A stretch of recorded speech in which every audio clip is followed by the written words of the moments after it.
What's happening, everybody? Welcome to the Popcast Unleashed. We are back. I am alive, and it is my Whoa. birthday. Hello, Shane. How you doing Happy today? birthday, bro. Man, what are you like 55? How old are you now today? I am 27, but I smoke a lot. That's what it is. That's what it is. I believe it is. Do you mind telling people how old you are actually? 42 years old, baby. 42, the magic number, the theory of everything or whatever it is from I always free Hitchhiker's Guide to the Hitchhiker's Galaxy. Guide to the Galaxy. I was looking at the medium. Oh, my mic is really low. Let me fix that. All right. Thanks. There you go. That's much better now. I was looking at the average age that humans live right now. Okay. And I realized it must be going down. It is going down. Yes, actually. It's funny. You say it's not funny. It's actually fucking horrifying. But that you said that, it's a little comical because after COVID, the average age actually dropped 2 years. Oh, all right. Well, that makes sense though. I mean, there has to be like a change to the mean when a bunch of people die, right? I guess. Yeah, it makes sense. But I was looking it up and I'm like, so the average age is in America is 83 years old. Really? On the upper end. On the lower end, it's 71 years old. What's the average? How do you an average of upper? I don't. Well, because so different websites said they gave me different numbers. Okay. Yeah. Well, so yeah, one website said 83. One website said 71. 71 sounds better. That was the lowest number, and the highest number was 83. And I'm like, and I'm realizing I'm middle aged. You're actually older than middle aged. I'm a year older than middle aged. Yeah. Well, that's awesome. Well, hopefully you live to ripe old age, and happy birthday. And I'm so glad that you're spending it here streaming with us. Welcome everybody to the Popcast Unleashed. And we have new life, new resurgence. We are once again remonetized. Thanks to all of your guys' support and the hard work of my brother over there fighting to get us there. We have been remonetized. So that's a good thing because now you can leave super chats again, which was a huge problem before. Yeah, Streamlabs still works, but no one likes to use it. That's for sure. No one's going to use it. That's for sure. Speaking of that, we are going to be talking about, we have a great run of show today. We're going to be talking about, Brian and I spent 3.5 hours watching Killers of the Flower Moon last night. So we're going to talk to you guys about that. We're going to talk about whether or not that is Martin Scorsese's greatest movie ever and whether or not you guys should go watch it. So we'll be talking about that today. We're also going to be talking about, Frasier, the new show that came out, and whether or not it's worth the revisit to that universe. We're going to be talking about a little bit about Saw 10. We're going to be doing some box office beat and let you guys know what's going on with the box office. We got some Warp Factor news for you guys, and oh gosh, are we going to rant on that one a little bit? And of course, we've got some news of the weird today. We're going to finish up. Yes, right, Brian? Specifically, we're calling our new weekly segment the Weekly Weird. And and now the box office report is called the Box Office Beat. So we have better. So basically our continuing segments are now Warp Factor News, the Box Office Beat, and Weekly Weird. And I feel like we can maintain that. I feel like so. Yeah. And we're really going to, this is going to be a great place to be. I don't know if you guys are aware of this or not, but, I've been reviewing movies for 29 years. In fact, almost 29 years. Next month, it'll be 29 years since I started first reviewing movies for multiple publications over the years. And so this is kind of Brian and I's strong suit. So we're really going to try to bring you some good information on every new release that comes out. We're going to be following that. So you might see a little bit of a new format for us today.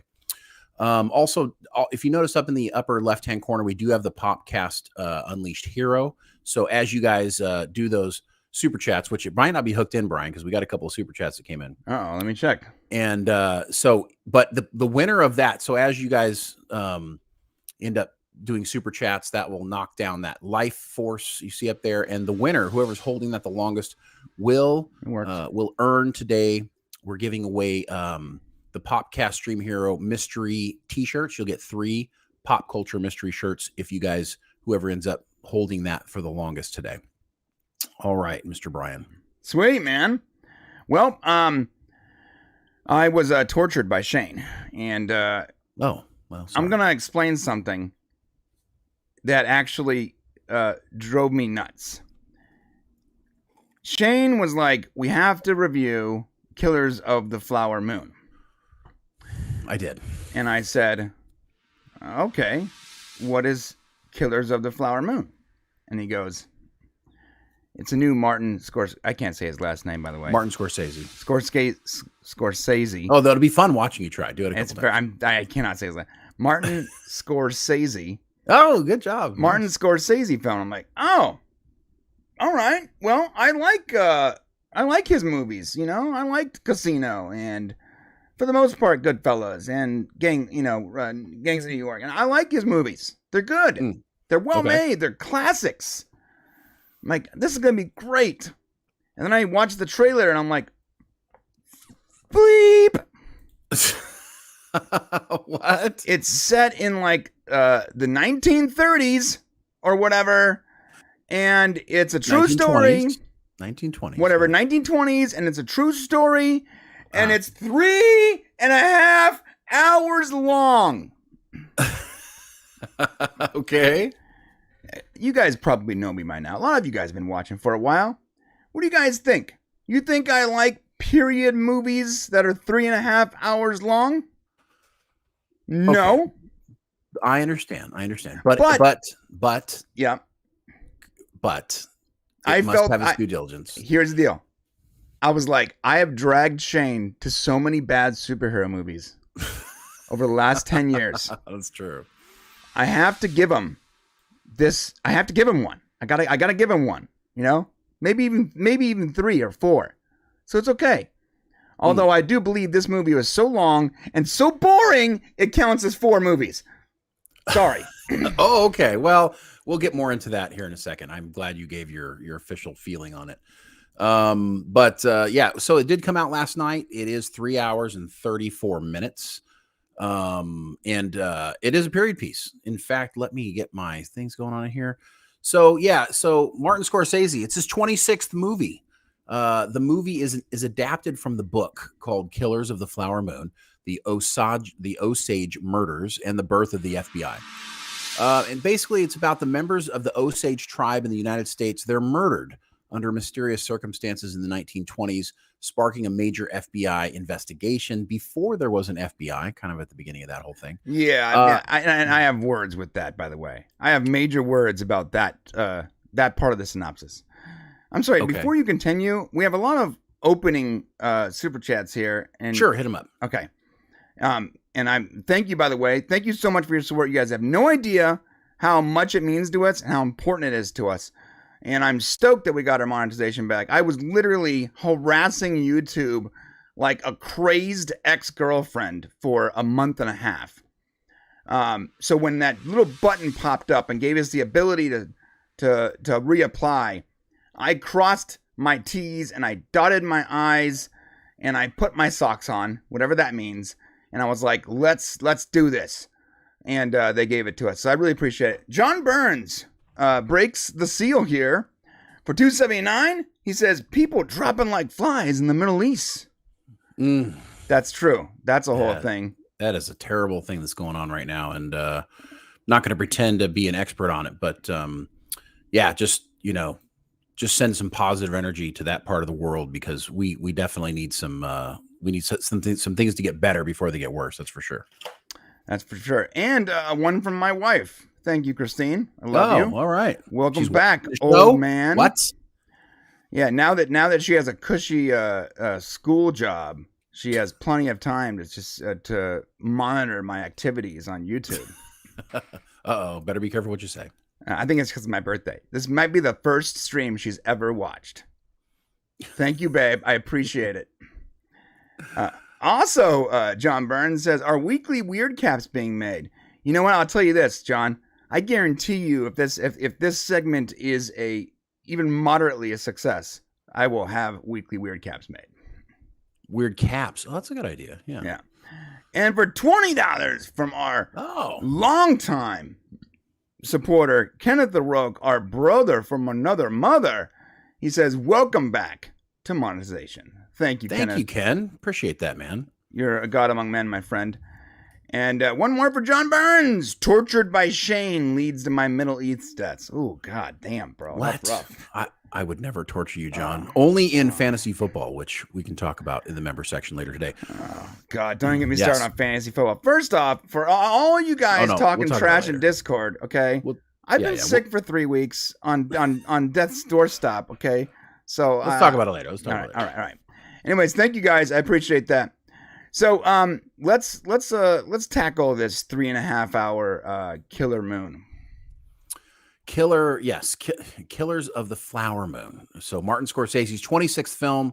It's shot totally on location at the Osage Reservation in Oklahoma, which is pretty cool to shoot everything on location. And the movie does have a feel of authenticity. It has, Martin, who's going to say Martin Scorsese is one of the greatest directors of all time, one of the greatest filmmakers of all time. And, so as you go through the film, despite the fact that Brian may not have enjoyed his time there. Even the name is pretentious, by the way. Sorry, go ahead. Well, if you watch the movie, then you understand what it means. Yeah, I do. So, and it's actually very important. It makes a lot of sense. Sure. Oh my God, Kenneth the Rogue, $100. Kenneth the Rogue, bro. Whoa, hey Ken. Wow, thank you, man. Coming through with the woo. All right, hey, dude. You're gonna have a great birthday tonight. This should get you a cup of coffees. It's like 4 coffees at Starbucks, brother. Thank you so much. It's 4. It's 4 coffees at Starbucks or 3 movie tickets. Thank you, Kenneth. You're awesome, dude. Wow, yeah, you are the man, brother. We appreciate you so much. Thank you, my friend. So okay, get back to the Osage land. Osage, yeah. So so just getting back to kind of the way the whole thing went, there wasn't a lot of information about this. I mean, obviously the Native Americans have had, atrocities throughout the time when settlers came over. Of course, the Indians were kind of, their land was slowly taken over time. Eventually the Native Americans were kind of crunched into the Indian territories, which basically became Oklahoma. And the Osage were one of these groups. The Osage also just happened to get lucky that their land happened to be on top of a whole bunch of oil. Okay. And at the time when oil was becoming, the thing that ran the world, they had a lot of it. And so as they realize they have oil, now they're starting to get a bunch of money. And of course, that's going to bring in people who want to capitalize on that. And since Native Americans were obviously thought of really, they were still, even into the 1920s, they were thought of as less than, human beings. They were kind of thought of as savages, that they didn't have the mental capacity to take care of themselves. So then all of these people came in and they started trying to manage things for them. So the movie, of course, stars Leonardo DiCaprio, Robert De Niro, and Lily Gladstone. Those are the 3 big. A nice little plugs in there for Jesse Plemons, John Lithgow, and Brendan Fraser with some nice little small parts. Brendan Fraser did bring the heat, that's for sure. Yeah, no, they all did. I mean, the acting in this movie is superb.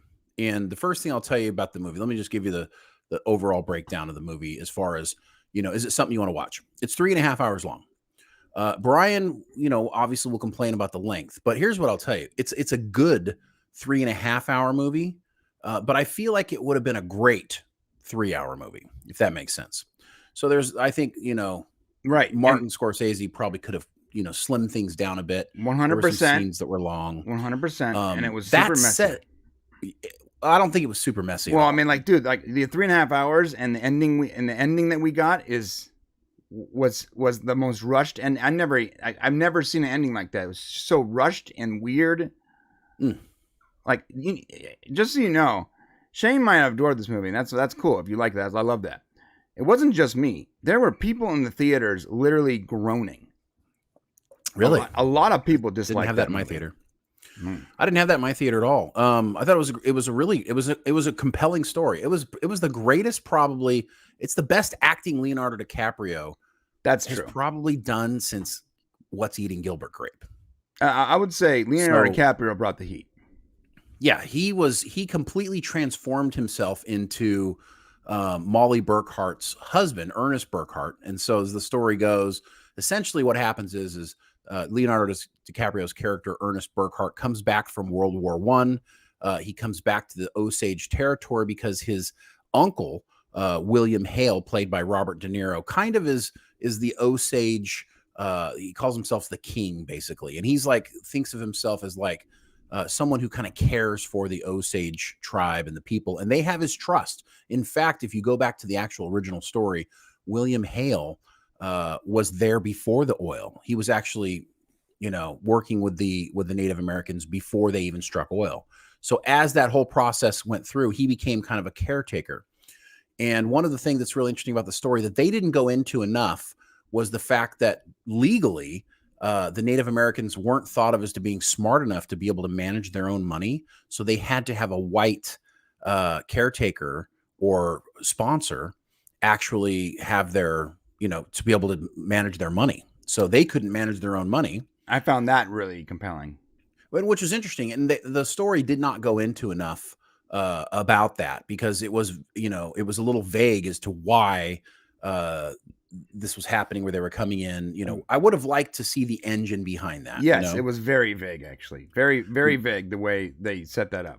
We didn't even, and we didn't understand. I didn't understand. I'm sorry, go ahead. I'm interrupting. No, go ahead. I didn't understand a lot of the way it worked. And the way they presented it was as if it was common knowledge, and this was just the way it worked. Yeah, Martin made a mistake, I think, in that situation, because if you go back and read the book, of course, it goes deeply into it, and the fact that essentially the courts wouldn't allow the Native Americans to manage their own money. They had to have a sponsor, a citizen sponsor, to work with the local banks. And on top of that, it doesn't really explain why all these Native American women are marrying these white guys. But, as it turns out, they felt like if they were married to someone who had to manage their money, if their sponsor was also their husband, then they would have more control over their money. And that was kind of the reasoning behind it. They don't go into that into the movie. They don't go into that at all, which begged a lot of questions. There should have been some dialogue from within the sisters, talking about something like that instead of. Yeah. And that's part of the. So let's just kind of keep going with it, and then we'll go into the movie a little bit more. So the character of William Hale, played by Robert De Niro, which Bob did a really great job. I would not be surprised if Robert De Niro, Leonardo DiCaprio, and Lily Gladstone were, in the Academy Awards this year as actor, female, and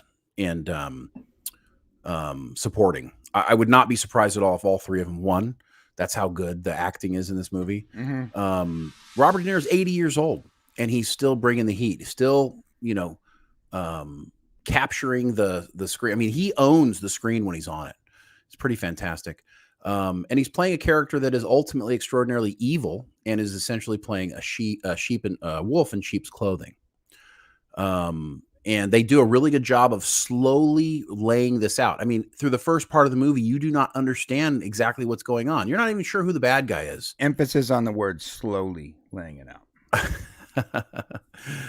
And I get it, but I would say that other than shortening some of the scenes, they kind of spend a lot of time, kind of lingering on someone for long effects. There's scenes in the movie where, there's like background things happening through like stained glass, which doesn't really add to the film, but it does sort of drag it on. So I get what Brian's saying. There is a slow element, but I'm telling you, there's a 3-hour great movie here if it gets tightened down a little bit. Plus, I think Martin Scorsese really got personally invested into this movie to the point of they did this on Osage territory with a lot of the Osage people. In this movie are tons of actual Osage tribes people.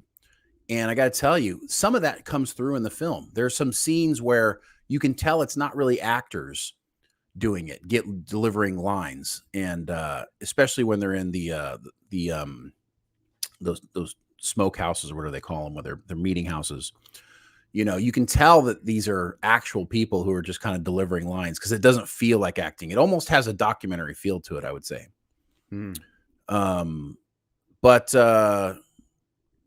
Yeah, I think ultimately though it's a pretty good movie. If you're down, if you like historical pieces, if you like to learn about things, because the thing about this movie is it actually follows pretty closely the relationship and how the story was broken down. So if you go see it, that scene right there was one of those that was long. If you saw it right there for a second, if you go back to where in the window,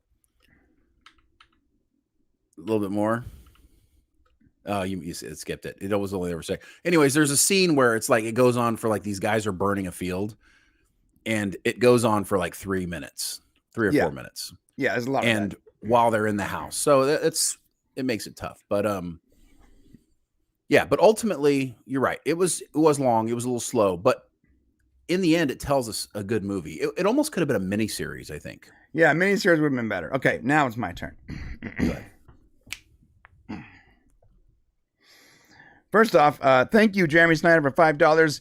Congrats on being monetized. Jeremy Snyder, another OG. Been around for a long time. My Jer Bear, I appreciate the support, my friend. Thank you very much.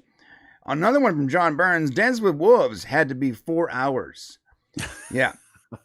Let me tell you something. Dances with Wolves is on my top 20 of all time movies. I adore that movie. Really? It's one of my favorite movies, and I don't like period pieces.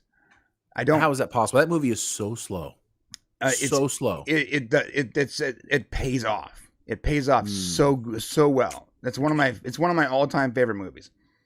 Wow. Can you believe you said that? That's very weird to me. Although, we'll dig into that later because that doesn't make I've any only sense. ever seen it twice because rewatching it feels like I'm clocking into a job. Okay, well, now that sounds more like you. But it's a good movie. Orville Nation, what's up, PJ? Many congrats, guys. Very happy birthday, Brian, to you. I'm sorry, a very happy birthday to you, Brian. Parting face, and many more, my friend. Thank you, PJ. I appreciate it, my friend. Okay, so let me break it down. Half of what Shane said, spot on. Acting, killed it. I gotta say, Leonardo, literally everyone did a very good job. That said, someone in the chat at some point said, well, you can't be more detailed and shorter. Well, yes, you can. Because it was those shots that Shane was talking about, he's being very forgiving right now. There is a lot of those shots. And there are entire scenes, and I'm going to call them time jumps because they jump around in time a lot. And it's almost jarring when all of a sudden it's been 4 years and there was no indication of that on screen. That drove me nuts. But additionally, a lot of those time jumps were just not required. At some point, the main character, Molly, goes from a wedding to being sick in bed, and there's almost no transition. There was almost no transition. There's an inference there that you should be able, if you're not falling asleep and snoring, then you would have caught it. I mean, it's possible I was falling asleep. Let's be real. Yeah. No, there was an element of slow death occurring, and they were kind of hitching it onto the wagon of diabetes, which is something that ran its course through the Native American tribes. Obviously, when you're eating the white man's food, it's not great for you. But That's true. But they were hiding what they were really doing, the true evil behind the diabetes, and so. Hopefully you caught that. I caught that. Yeah. They were messing with their medicine. Well, after that, but you're talking about the scene before that. They hadn't started messing with medicine. No, they had not yet. Medicine yet. You're right. But there was this element of. I mean, we learn right away that Native Americans are dying left and right. Right. Yes, we do. So, okay. So back to this. What it is it's slow, in the sense where. The story itself, there's a lot of, it feels like filler or like pretentious Oscar bait throughout the movie. But then there are also scenes that I feel were needed that we didn't get. There's a scene where Molly and her sisters are sitting around talking in their native language, and they're talking about their potential, either their husbands or their potential husbands. That scene there could have been reference to why they would want to be marrying the white man. And there should have been. There should have been more of that. Yeah. There was a little bit. Instead, they talk a lot about something that doesn't really matter. Almost like treating them like they're schoolgirls and not showing the motivation behind it. And that was a fairly long scene. So you go in this movie, and there's so much stuff to watch because it's so long, and there's so much to pay attention to. But then there's things that I feel were left out, and that was one of them. On the same note, the things that are left out are really left out. Like for me, anyways, jarring, and it's completely possible I nodded off a couple times and missed something. I'll be real, okay? Because it's very slow. I'll let you know if you missed it. Go ahead. Okay? It's very slow. But it was almost frustrating, though, when time kept moving forward at such a fast rate with no explanation. It was very difficult. Now, Leonardo killed it. All the actors killed it. The whole wolf in sheep's clothing thing, you spot on. Very cool the way they set it up. The world was very rich. The cowboys and the Indians, all of them are very rich characters. It was the story that I felt was lacking. Someone said it should have been a miniseries. Yeah, it should have been a miniseries. Probably it should have been a miniseries, and there should have been actually more to it. Because this movie was slow, long, and things were left out. And it's weird. How can you say that? Well, because there were things in there that wasn't required, but were still put in there, and I'm assuming it was for some pretentious Oscar bait nonsense. Well, the movie was, let's put it this way. Everything from the story is in the movie. There's a couple of small changes, small details. But for the most part, they follow the actual story, which is not something Hollywood typically does. Because maybe it doesn't play as well on screen. Well, it's partially that. And Martin Scorsese, he does what he wants. Like no studio is going to tell him, sorry, That's Martin. true. That's true. So, so he did, I think there was a little bit of like self-gratification here in the way he was doing this. But frankly speaking, even though it was a little slow in places, when you get through the entire thing, you do get the whole story. Well, and there is, sorry, let me add to that real quick, because the last scene where Martin's actually in the scene is a basically an audio drama. Right. And that was very clever. Was it clever? Very clever. Oh, really? Yeah, it was very artistic, very clever. Basically, it was because it happened in the 1920s. What we're getting is the story would have played off through radio. It actually would have been that way. So they were telling the end of the story as if it was being played through radio of the time. Okay, so Shane, real quick. Imagine you were making this movie. Instead of just jamming that ending in there at the end because it's clever, what if you start the movie with that audio drama, right? You start the movie that way, and then you go into the actual dramatization of the movie itself, and then you end it that way. No, I don't think so. I think for art purposes, and maybe being artistic isn't your strong suit or your flavor. Bro, it wasn't jarring at all. They started out the movie very good with using the black and white, the old time filmography. It made it almost seem like for a second you're like questioning, is this actual footage or is this from the movie? It was that was new cool. Footage. But couldn't you have started with the audio drama, fade into that black and white footage, and then and the narrator that same narrator can start the story off with black and white footage and then start the movie. That way, when you get to the end where it wraps up in this way that was never even mentioned in the first 3 hours and 25 minutes of the movie. Yeah, it was never intended to be that way. It was just kind of another setting piece to let you know this happened in the talkie period. It happened in the time frame before television, and it's highbrow enough that you should be able to like recognize the artistic value of it and say, oh, and by the way, the end of the story is not that fascinating. The problem with this story is that you tell the most important part of the story is what happens. But after they all go to, well, I won't spoil it for you, but after all what ends up happening at the end, the way it plays out is not necessarily exciting. And so playing it in that way, with instead of having the narrator just say what happened to everybody, was much more clever than just having words on a screen say, this is what happened to this character and this is what happened to this character. Of course. No, this was way better. I completely agree.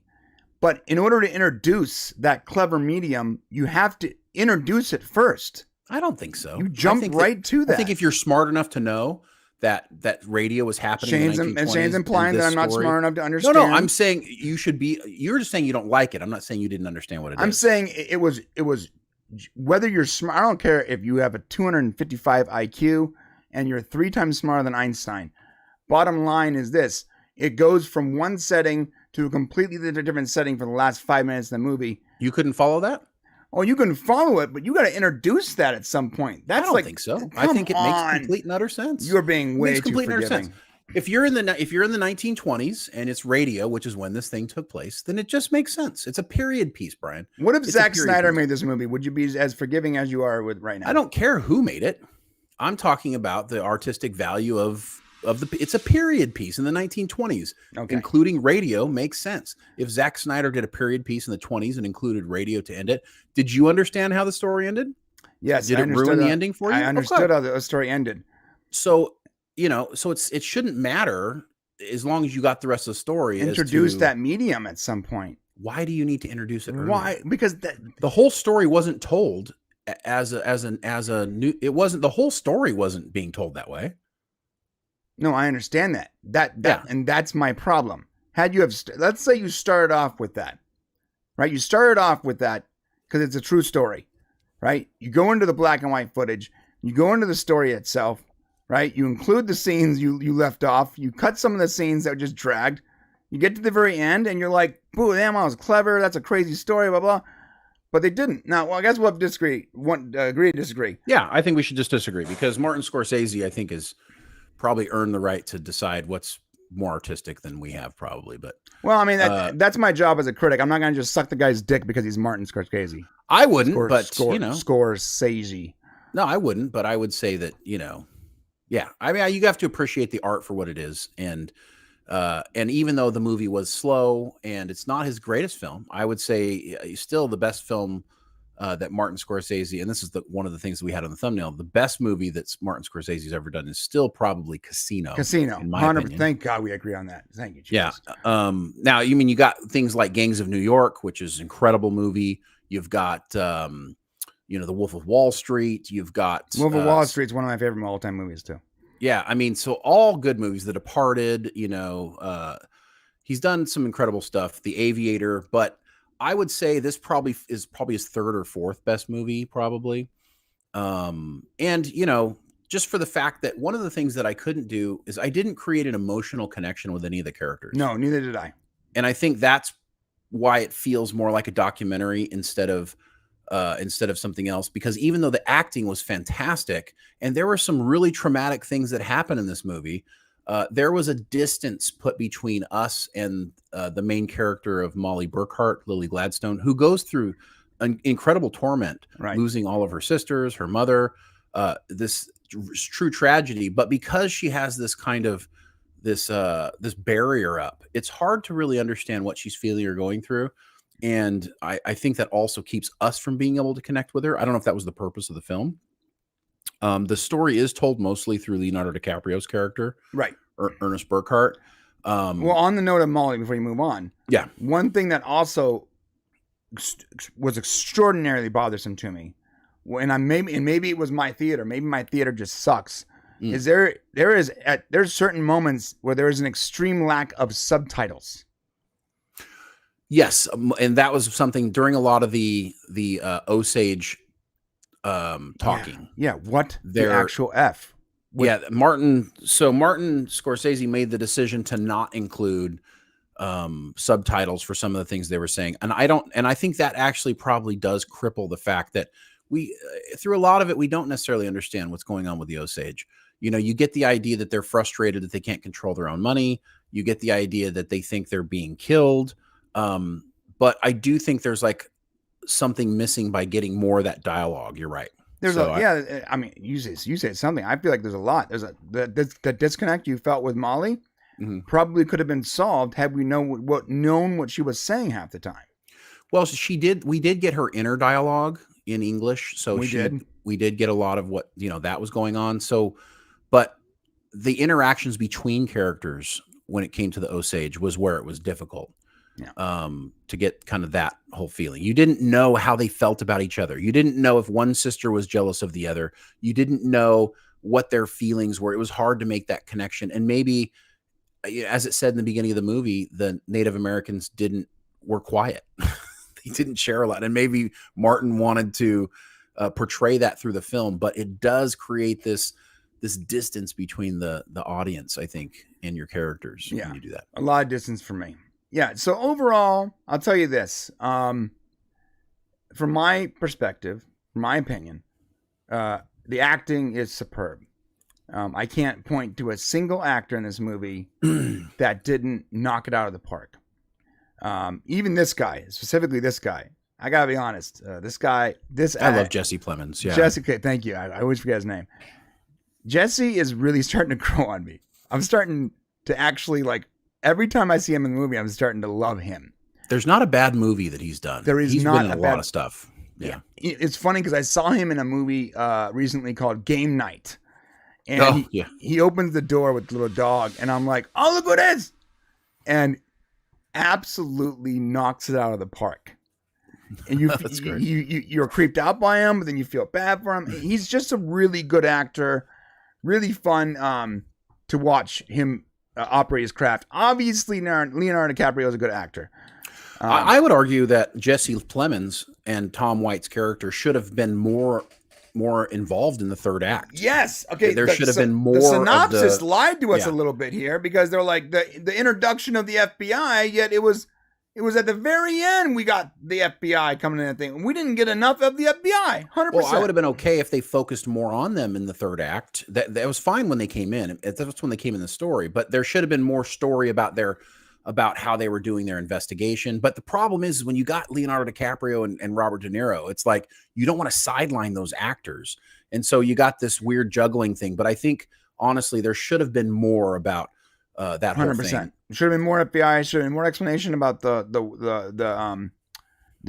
what is it called? Unprotected or whatever it was with the. Oh yeah, with the.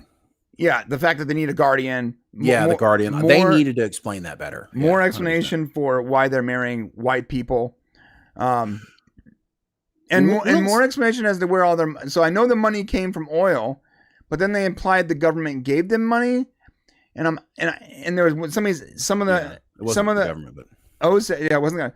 Some of the Osage were like really rich, some weren't, or didn't seem as rich, and I was just a little confused to how that worked. Yeah, basically all of the tribe shared the money equally, but what happened was the oil companies would come to the Osage land and then they would lease the property to take the oil, and so the way the Osage made their money was through the leases to these oil companies, and that's how they got it. So and then the money was shared to the rest of the tribe. Yeah. So overall, listen, is it not worth your time? I wouldn't say that. I didn't like the movie. I didn't dislike the movie, but I was very annoyed by certain aspects of the movie.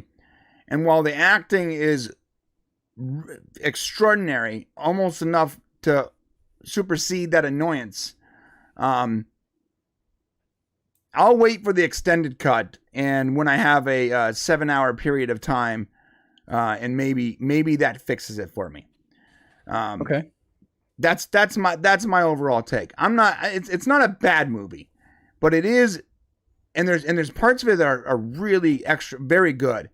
But there are things that are required to make this for me a good movie, and not just a movie. And it's very hard to put that in words, but hey, I need some subtitles, I need some explanation on things, and we need to tighten up some of these long shots that just sort of drag. Still not as bad as Dune, by the way. Good Lord. Well, I think Leonardo DiCaprio's probably it's definitely the best role, right next to, you got Robert Downey Jr. in Oppenheimer, who was fantastic. But I would say this was a little better. We got to see how Adam Driver does as Enzo Ferrari in the Ferrari movie coming up. And we also need to see how Joaquin Phoenix does as Napoleon. to see who really has the best role of the year. But I do think, as of right now, Leonardo probably has the best acting locked in so far this year. Napoleon looks fantastic, by the way. My God. It does. It really does. Can we show the list of so one of the things that Brian and I are going to do is we're going to rank the as we go out through the year. So we got a ranking of the top 2023 movies, at least as we see it. And we want to kind of share that with you guys, and also share where Killers of the Flower Moon falls in there for us. Okay. I don't know if you can pull that up to show them. I'm attempting to do so, but looks like you sent me a blank one. So. Oh, well, I sent you the file. Yeah. Sheet 2. Yeah, I see it. Let me see if I can get it working. Yeah, I've been painstakingly kind of going through and just, trying to figure out how to line them up. And it's kind of fun as you go through watching the movies of the year and trying to figure out what the best was. And also all together, I think this year's movies have been somewhat disappointing.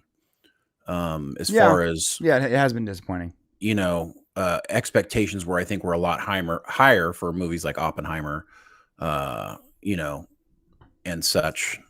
And the superhero movies, what I've noticed is they really didn't meet expectations this year like we expected. So no, they didn't. All right, here we go.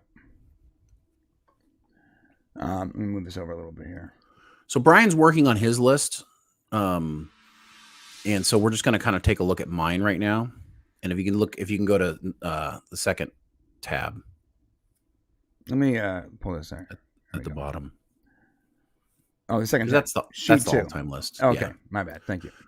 Yeah, so if you take a look here, you can see that my top 3 movies of the year. So Spider-Man Across Spider-Verse, Dungeons and Dragons, Honor Among Thieves, and Guardians of the Galaxy Volume 3. Killers of the Flower Moon actually came in number 4 for me. If you take a look at the list. Oh, wow. It's probably 2. I'm going to figure out how to make that bigger. Right above Mission Impossible Dead Reckoning Part 1.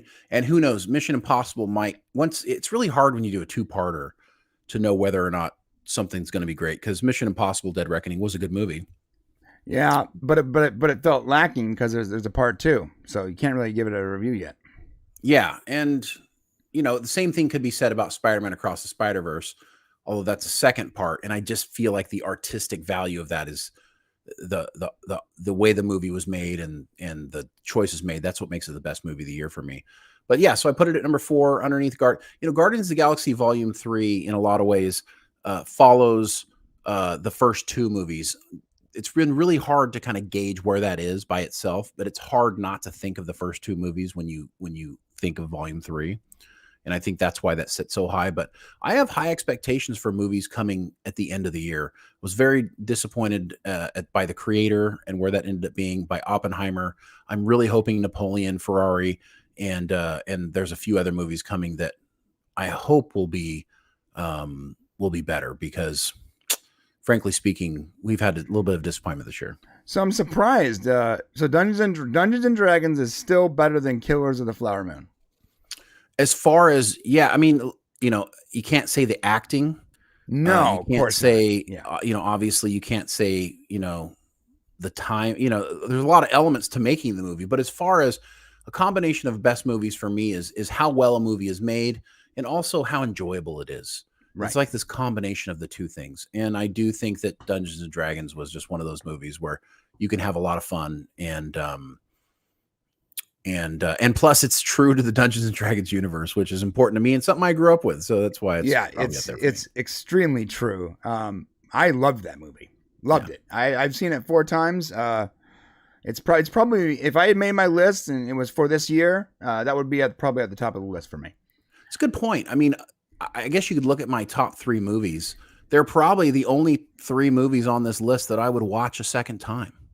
And I think that has a lot to do with it.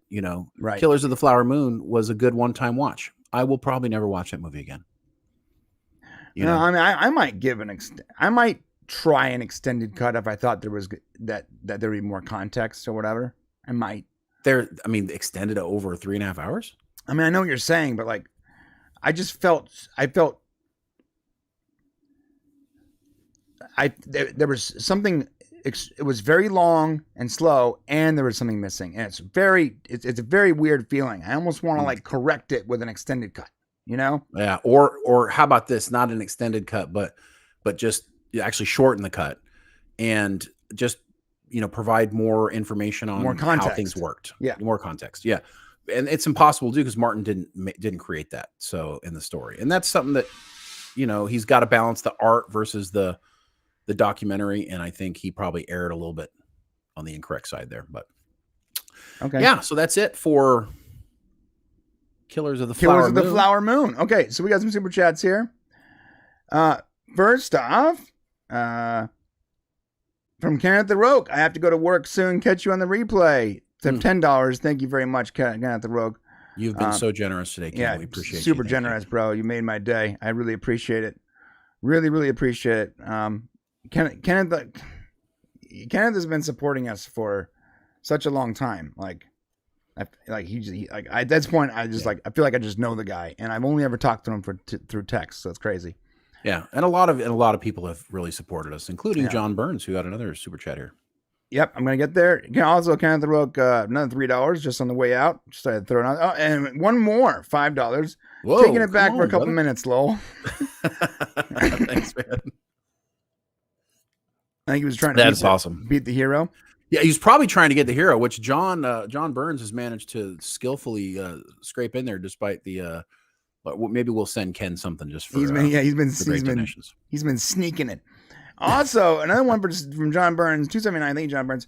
Brian, we prefer bovine mammal male to cowboy. I see. Yes, I see what you did there. See what you did there, John. From Rec Films, Montana, my boy Rec. He identifies as a camera, by the way, in case you didn't know. Okay, go for it. He identifies as a camera. Also, Rec sent us a really cool audio thing to add to our Warp Factor News.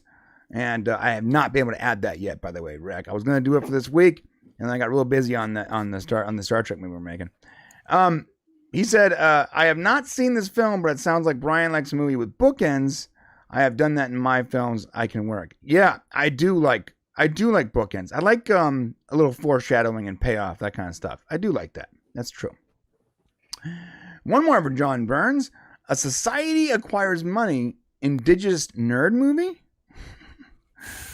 So I think we're not supposed to call them Indians, by the way, right? Which I'm not, but you've done a great job. I've done it like 5 times. I apologize. I mean, listen, that's what in the movie they're called Indians because that's what the term that they were using at the time. Right. And now in our society, we call them Native Americans as appropriate. They were here before anybody else, as far as we know. Yeah. So. Another one from John Burns, 279. About to tear these apart. Then I noticed 2023. He was about to mess your list up. Imagine if this was his all-time list and it was like only movies that came out this year. It's funny. Brian tabbed my all-time list, which is on the same spreadsheet as in the other tab, but we won't go into that today. No, that's for another day. Yeah. Okay, well that's it for Killers of the Flower Moon. Let's move on, man. What do you want to move on to next? Let's do some box office. Let's wrap up some box office while we're here. We'll wrap up the box office beat. And and then I'll roll into some Saw 10 as we talk about some of this. If you go to your box office mojo update for the week, we had a very interesting thing happen last weekend. People went to the movies, but they just decided to go watch something that you typically don't go watch at the movies. Yeah, I know what that is. Yeah, and it made a lot of money, which was shocking and not shocking. I don't understand the Taylor Swift phenomenon. As a 50-year-old man, I don't understand the Swiftie movement. I watch football, and this whole Kelsey thing, Travis Kelsey from the Chiefs. I guess they're dating or friends or something, and now she's showing up at football games. Who cares? Well, the point is, it's become into the zeitgeist because right.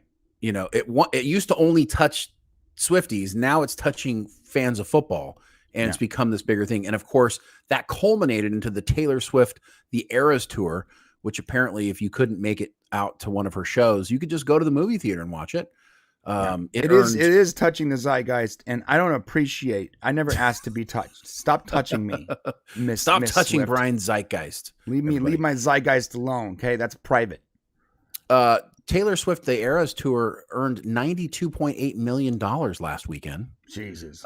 To crush, destroy, decimate everything else on the list, including Exorcist Believer, Paw Patrol, the Mighty movie, and of course Saw 10 and Creator, who are still on the list.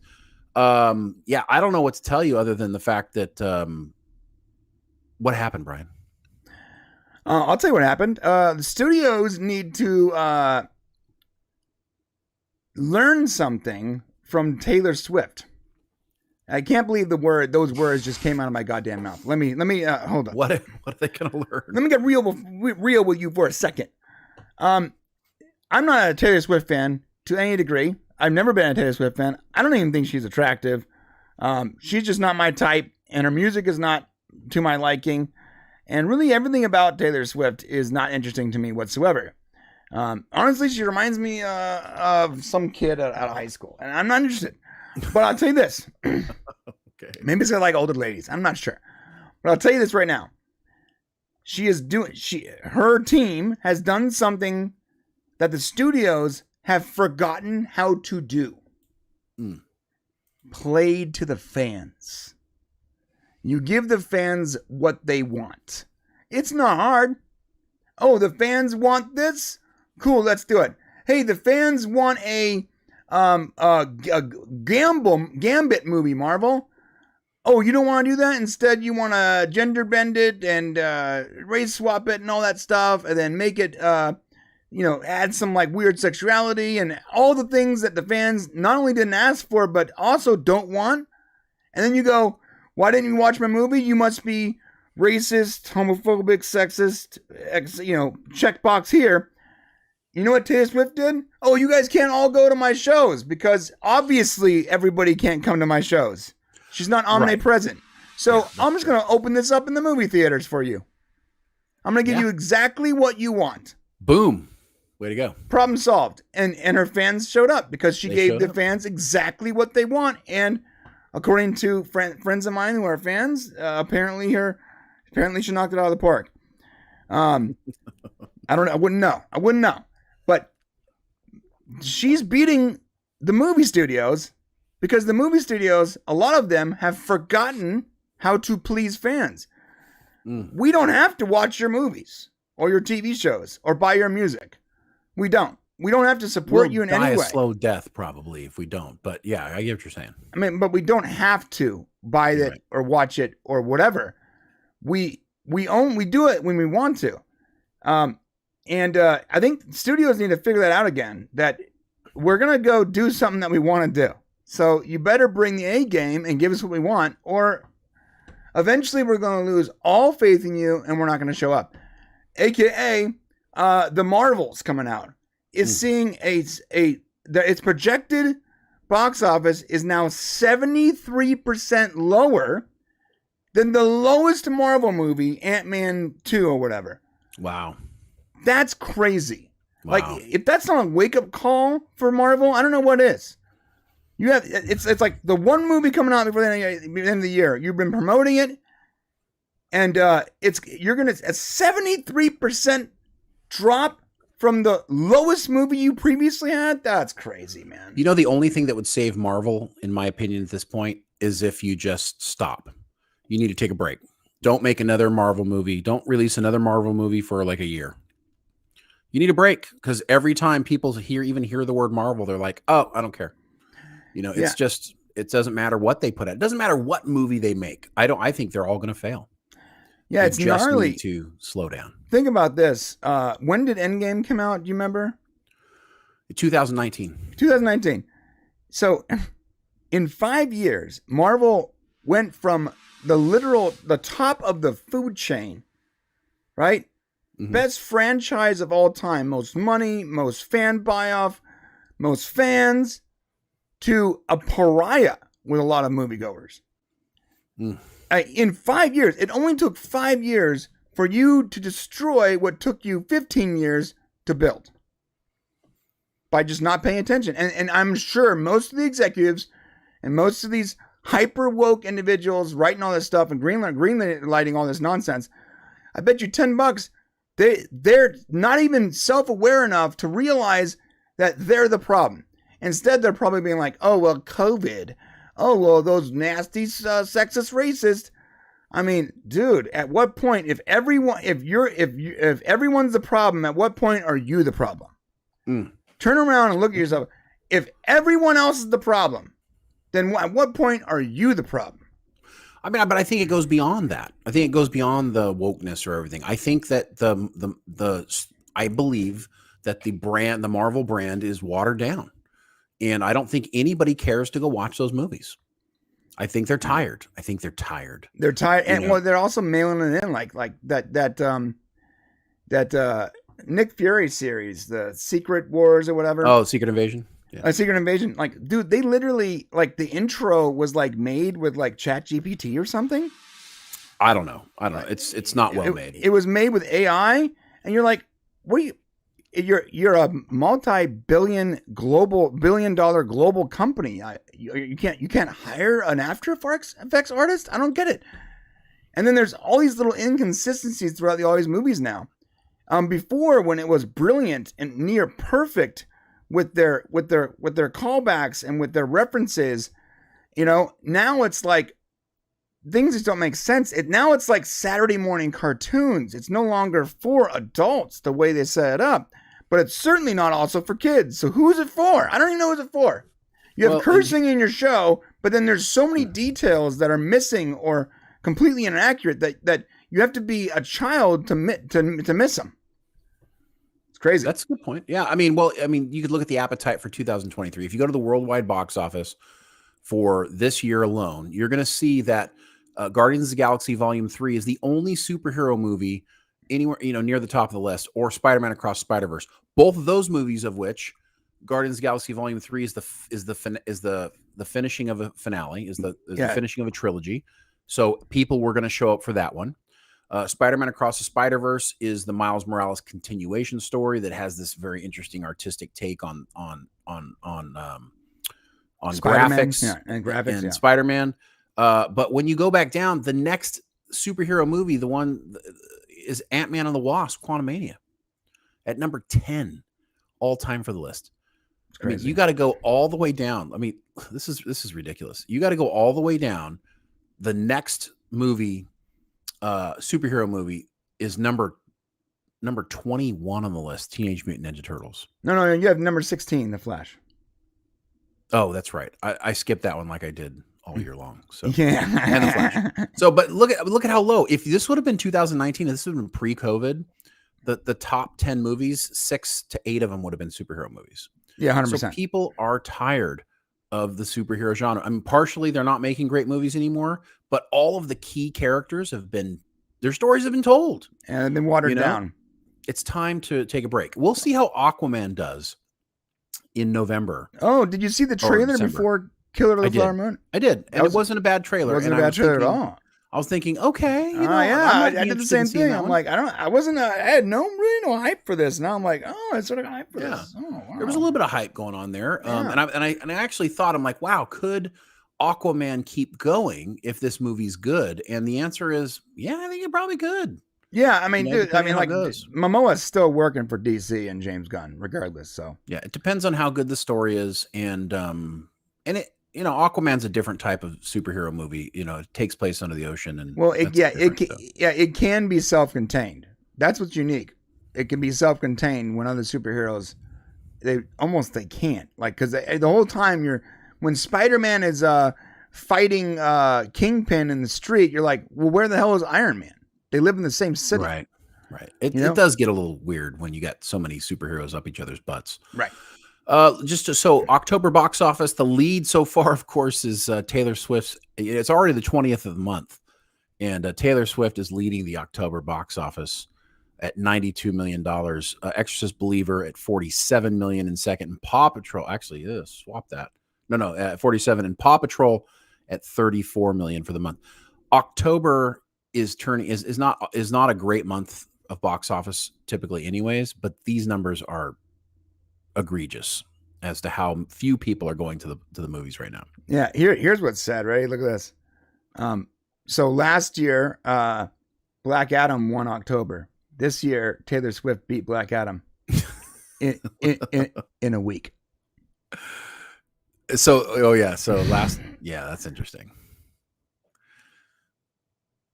So Black Adam, okay, yeah. Let me look at you're looking at 2022. I was looking at like just the month of October in general. Well, Black Adam actually beat Taylor, so 112 million. No, look. The average, according to this, it's number. Oh, I'm sorry. You're right. Yeah, you're right. But it's about to overtake them, right? Look at the average.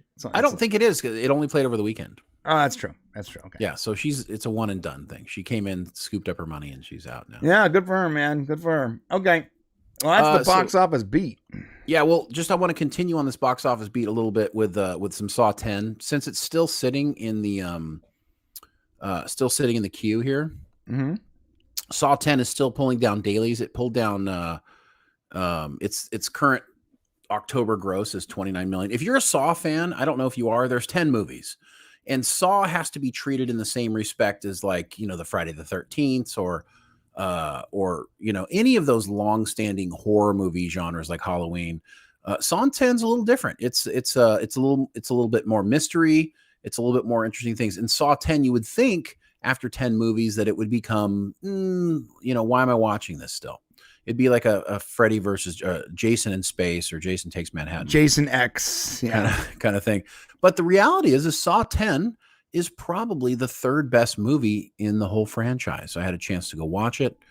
And I got to tell you, for most of the movie, I was actually pretty impressed with it. If you're familiar with Saw at all, John Kramer is Jigsaw, and he of course has cancer, and he ends up. Are you gonna spoil it for me? I haven't seen Saw yet. You've never seen any Saw movie? I just saw the very first Saw movie. It's all I ever saw. Well, then you know that John Kramer has cancer. Okay, I'm trying to stop you before you ruin something for me. Okay, well, just be aware. I've only seen the first movie. I'm waiting for it to come out. Okay, I'll give you no spoilers. I'll give you no spoilers, except the fact that John Kramer has cancer, and that's something you should need to know about Saw because it's his motivation for what he's doing as Jigsaw. Right. So he's basically trying to make people appreciate their life because he's losing his. And the way he figures he can do that is put them in life and death scenarios, especially people who, let's say, are either wasting their lives or have done bad things to other people. He's basically trying to, he's a self-help coach in a really disturbing way. Yeah. In a way that draws blood. But Saw 10 is a movie that actually takes place between the first and second movies. I hate that. Which is interesting. What's that? I hate that. You won't hate it in this instance. Okay. Because the way Saws are made, it's actually plays out really well. And I'm not going to tell you any more because I can't tell you more about that because you need to watch the second movie in order to, and the third movie to have appreciation for it. But what I will say is that this movie goes into the John Kramer character. Imagine Freddy Krueger or Jason Voorhees, where most of the movies is really about what they're doing and not really about the character. And this movie really delves into John Kramer's backstory and what he was doing to process the cancer. And so it's a really different type of Saw movie, but it still has the stuff about Saw that you love. And so I would say that's a good one. They're going to continue making Saw 11 is going to include more background into this whole franchise. I think they're really doing it a really interesting way, and they're worth watching still if you like these horror movies. So okay, that's all I'll give you for it. All right, yeah. I'm not gonna watch the whole thing until the last one drops, and then I'm gonna sit down for a weekend and I'm gonna watch it in chronological order. I hate to break it to you, but they may never end. So I would say at some point you just got to go for it. This is one of those franchises that because they can change up the way it's done. And listen, if you go back and look at the Saw movies, they make money. So they're not losing money when you make a Saw movie. All right. Yeah. All right. We got some super chats here. From John Burns again. Thank you, John Burns. John Burns coming through with super today. Nice. All-time list, Redford, Newman, Butch, and Sundance. Oh, that's such a great movie. Gosh, that's such a great movie, John. That's one of those movies I can rewatch all the time. They were such good chemistry together. You guys are gonna hate me right now. I've never seen Butch of Sundance. Yeah, you need to go watch it. That's a good one. No, I've seen a lot of classics, but for some reason that one just never hit me. Another one from John Burns 699. Thank you, John Burns. Friend of mine plays American Truck Simulator. Her character's name is Taylor Swift. I suggested Smiley Cyrus. That's great. Smile like what's her name? Miley Cyrus. Miley Cyrus, yeah. And Orville Nation. Hey, PJ, thank you so much for coming through, my friend. I want to see a Shane and Brian movie in theaters. No, you don't. No, it'd be great. We would. I don't know what it'd be about, but yeah, it'd be fun. It would. Well, I can tell you this. It definitely wouldn't be slow. But you would at one point you would ask yourself, what the fuck is going on right now? Like, what is going on? I envision it being like Smokey and the Bandit. Okay. Right. You get to be Bandit because you got the Burt Reynolds look, and I'll drive the truck and be Snowman. All right. Breaker 49. Actually, I'd probably have to be the Sheriff Buford T. Justice, probably. And we run into Jeremy Snyder on the road. Right. He can be Snowman. There you go. Another one from John Burns. Taylor Swift throws football to Gordon for the win, Orville. Thank you, John. Did that happen? No, but I'm sure before the end of the season they'll have her on the field throwing a football. I'm sure she's going to do the halftime show for the Super Bowl. You know, the whole 9 yards. So. Well, another one from John Burns 279. Thank you, John. Opinions on the Kevin Smith movie Tusk. I actually like that movie. It was weird. And there was moments that was sort of slow and just like, but like the payoff at the end was so deliciously fucked up. That's the only one I got for it. Deliciously, okay. That it worked. It worked. And I gotta be honest. I'll probably watch Justin Long on anything. Ever since the Galaxy Quest, I've liked him in almost anything he's ever done. So. Yeah, even when it's a bad movie, I'm like, Justin Long was good. He was good in Barbarian. Yeah, I liked him in that. From Doomed, huh? Did Prodigy fail upwards by landing on Netflix? Good. Cool. That's a good call, dude. Last year I would have said yes. Now I'm like, I don't know. No, I think it did, big time. Yeah, there's so many more eyeballs on Netflix than there are that's on true. Plus. That's true. Yeah. I do. I feel like it fell upwards. I'll tell you what, it failed upwards as long as the same people continue to make it and Netflix doesn't switch the team up. Yeah, Netflix seems to be incapable of failing. I don't understand it. Like, even when it's clearly a fail, somehow they still work out. Yeah, I don't understand it. They have to me, they have the worst content, but yet they seem to have the most eyeballs. I guess when you're the first, that's what happens. I gotta tell you though, they are raising their prices again, and when they do, I think that I will start waterfalling Netflix. I'm actually going to be, same thing for me. I've already thought about it. I'll be canceling my subscription. If you guys don't know what waterfall means, it means you cancel your subscription. When something comes out that you like, you re-up it for a month, cancel it again at the end of the month after you've binged. Yep, that's it. And that's going to be the way it goes for a lot of people coming up as our economy continues to tighten and people stop having as much money. Yeah, because I have less money, I have been watching ads on well, it's funny. So I did drop my subscription on Paramount down to the lower subscription to save money. And then I was like, wait a minute. There's nothing here I need. And I went, I'm going to go cancel. So I went to go cancel and it was like, whoa, before you go, which is like 3 free months. I'm like, oh yeah, sure. Why not? Nice. But right now I'm watching Hulu with ads. And it drives me nuts. Although I figured out a little hack. Let's say you're not paying. You're paying for the cheapest one, right? Here's the hack. First off, the cheapest one is like $7.99. Well, instead of getting the triple pack on Hulu, you can get the $7.99 version, and then go to your add-ons and add Disney Plus for $2. Yes. So wait, now for under $10, you have Hulu and Disney Plus. Now it's the ad versions, but for under $10, you have both those networks, right? Well, that sounds great. Yeah, well, check it out. Ready? Then you log in to Firefly with the ad blocker.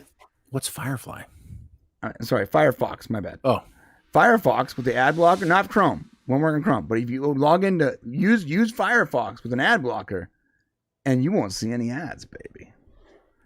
For under $10, you get Disney Plus and Hulu, no ads. And that doesn't work on Roku and stuff like that. But you learn it all here, guys. You learn it all. Brian's got all the. Listen, all of this is legal. I'm not saying to go travel, sail the high seas. These are hacks, and at some point they're gonna fix it. The fact that you can add Disney Plus as an add-on, it feels like someone just made a mistake because they had the bundle and that they had to have an add-on to have the bundle, and now it's $2.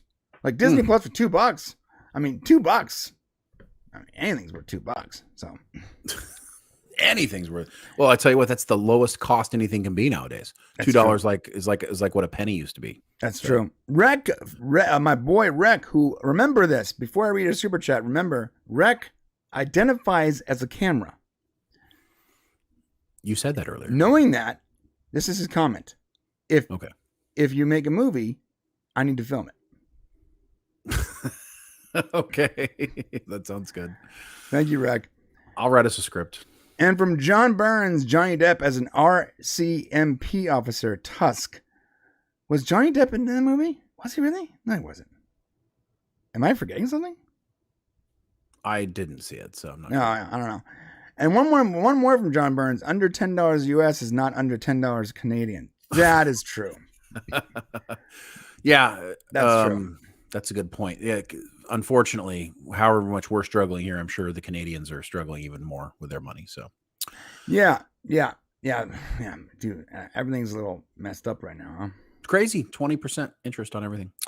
But let's talk about happier times. Actually, I thought since we're already talking about streaming services and all that good stuff, let's just move into Amazon Prime deciding to go full streaming in October with a movie called Totally Killer.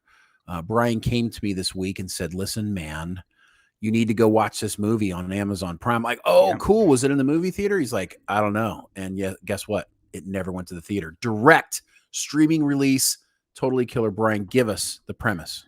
Yeah, so Totally Killer is sort of like what happens when a slasher meets Back to the Future, right? So imagine this. The main character, her mother back in the 80s and her friends, or her friends. 1987. Her friends were murdered by this killer, right? And she survived. And since that happened, it sort of ruined her life a little bit. And she's never been able to forget it. However, her daughter doesn't take it seriously until the killer comes back and kills her mom. Whoa. Now, in a very weird, very interesting, unbelievable way, her high school friend invents a time machine. I got to tell you, that was a little loose plot devising there for me. Yeah, it was super plot device. It's funny. It was like, so they tried to clean it up by like saying like her mom was working on it for like decades or whatever.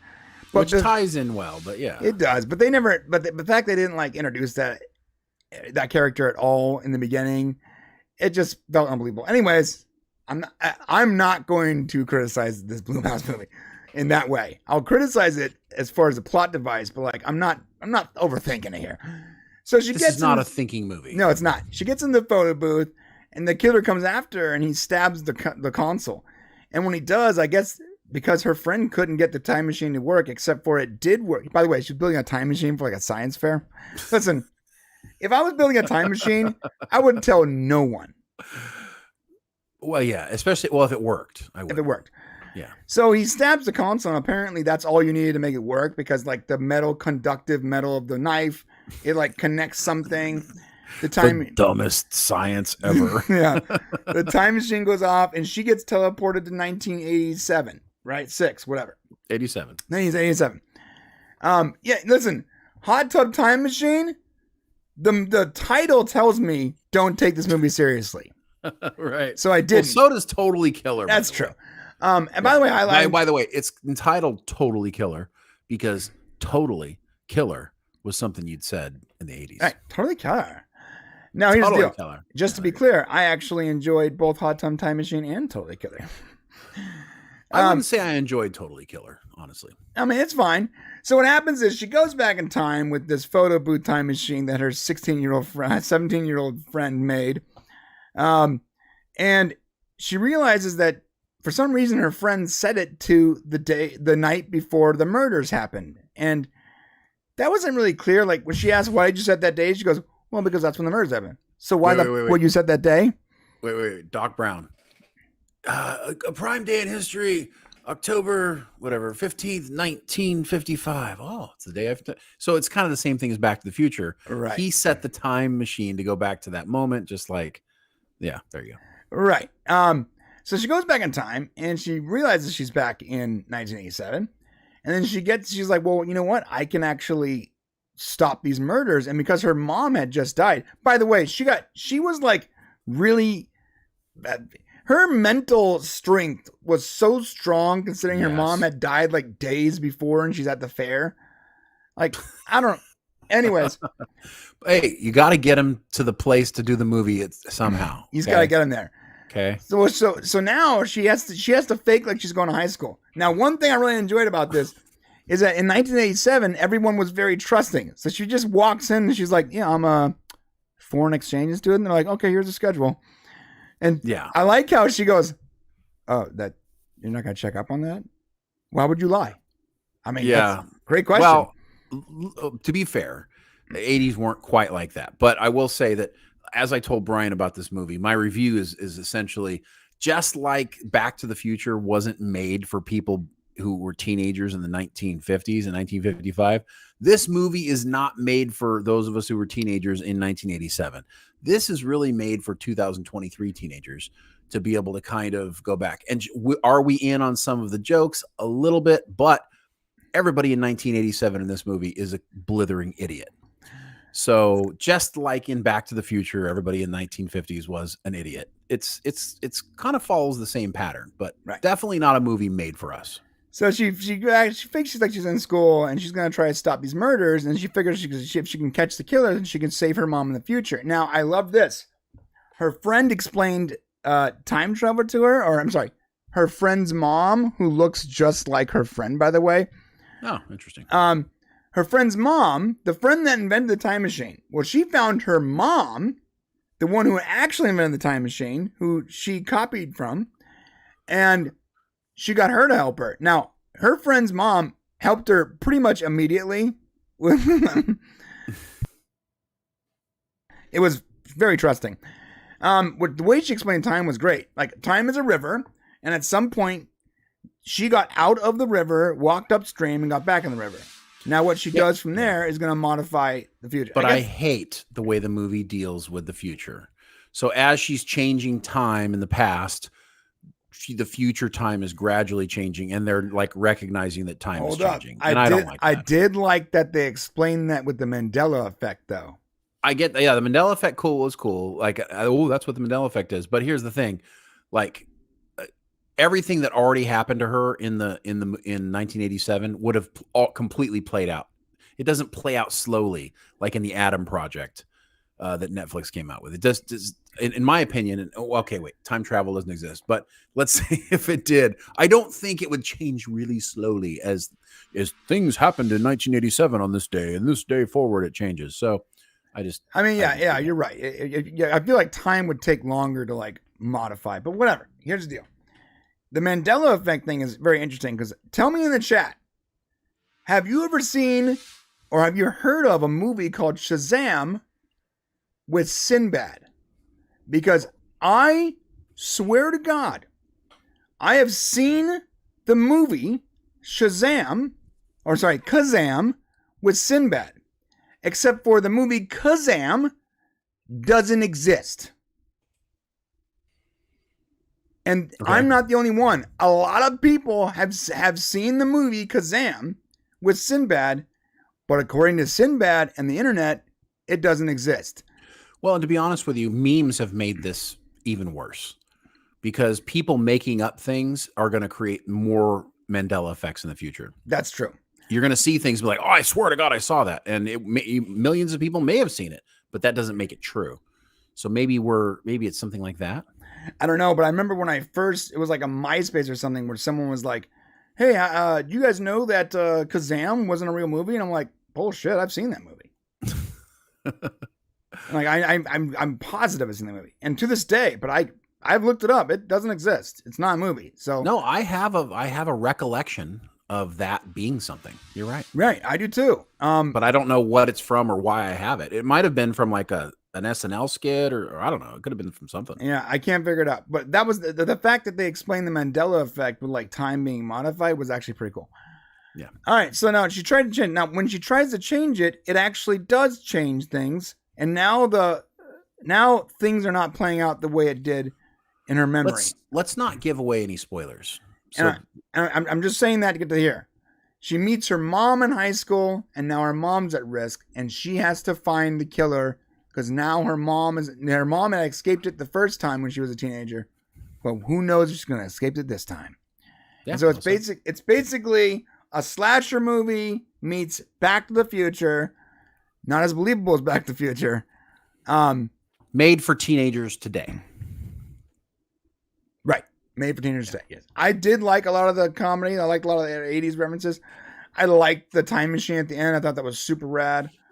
There is a nice, I will agree that there, but the same way in Back to the Future where Michael J. Fox ordered a tab or, all of the different weird things that were happening in 85 that weren't happening in 55. It's kind of the same thing, except they do it more.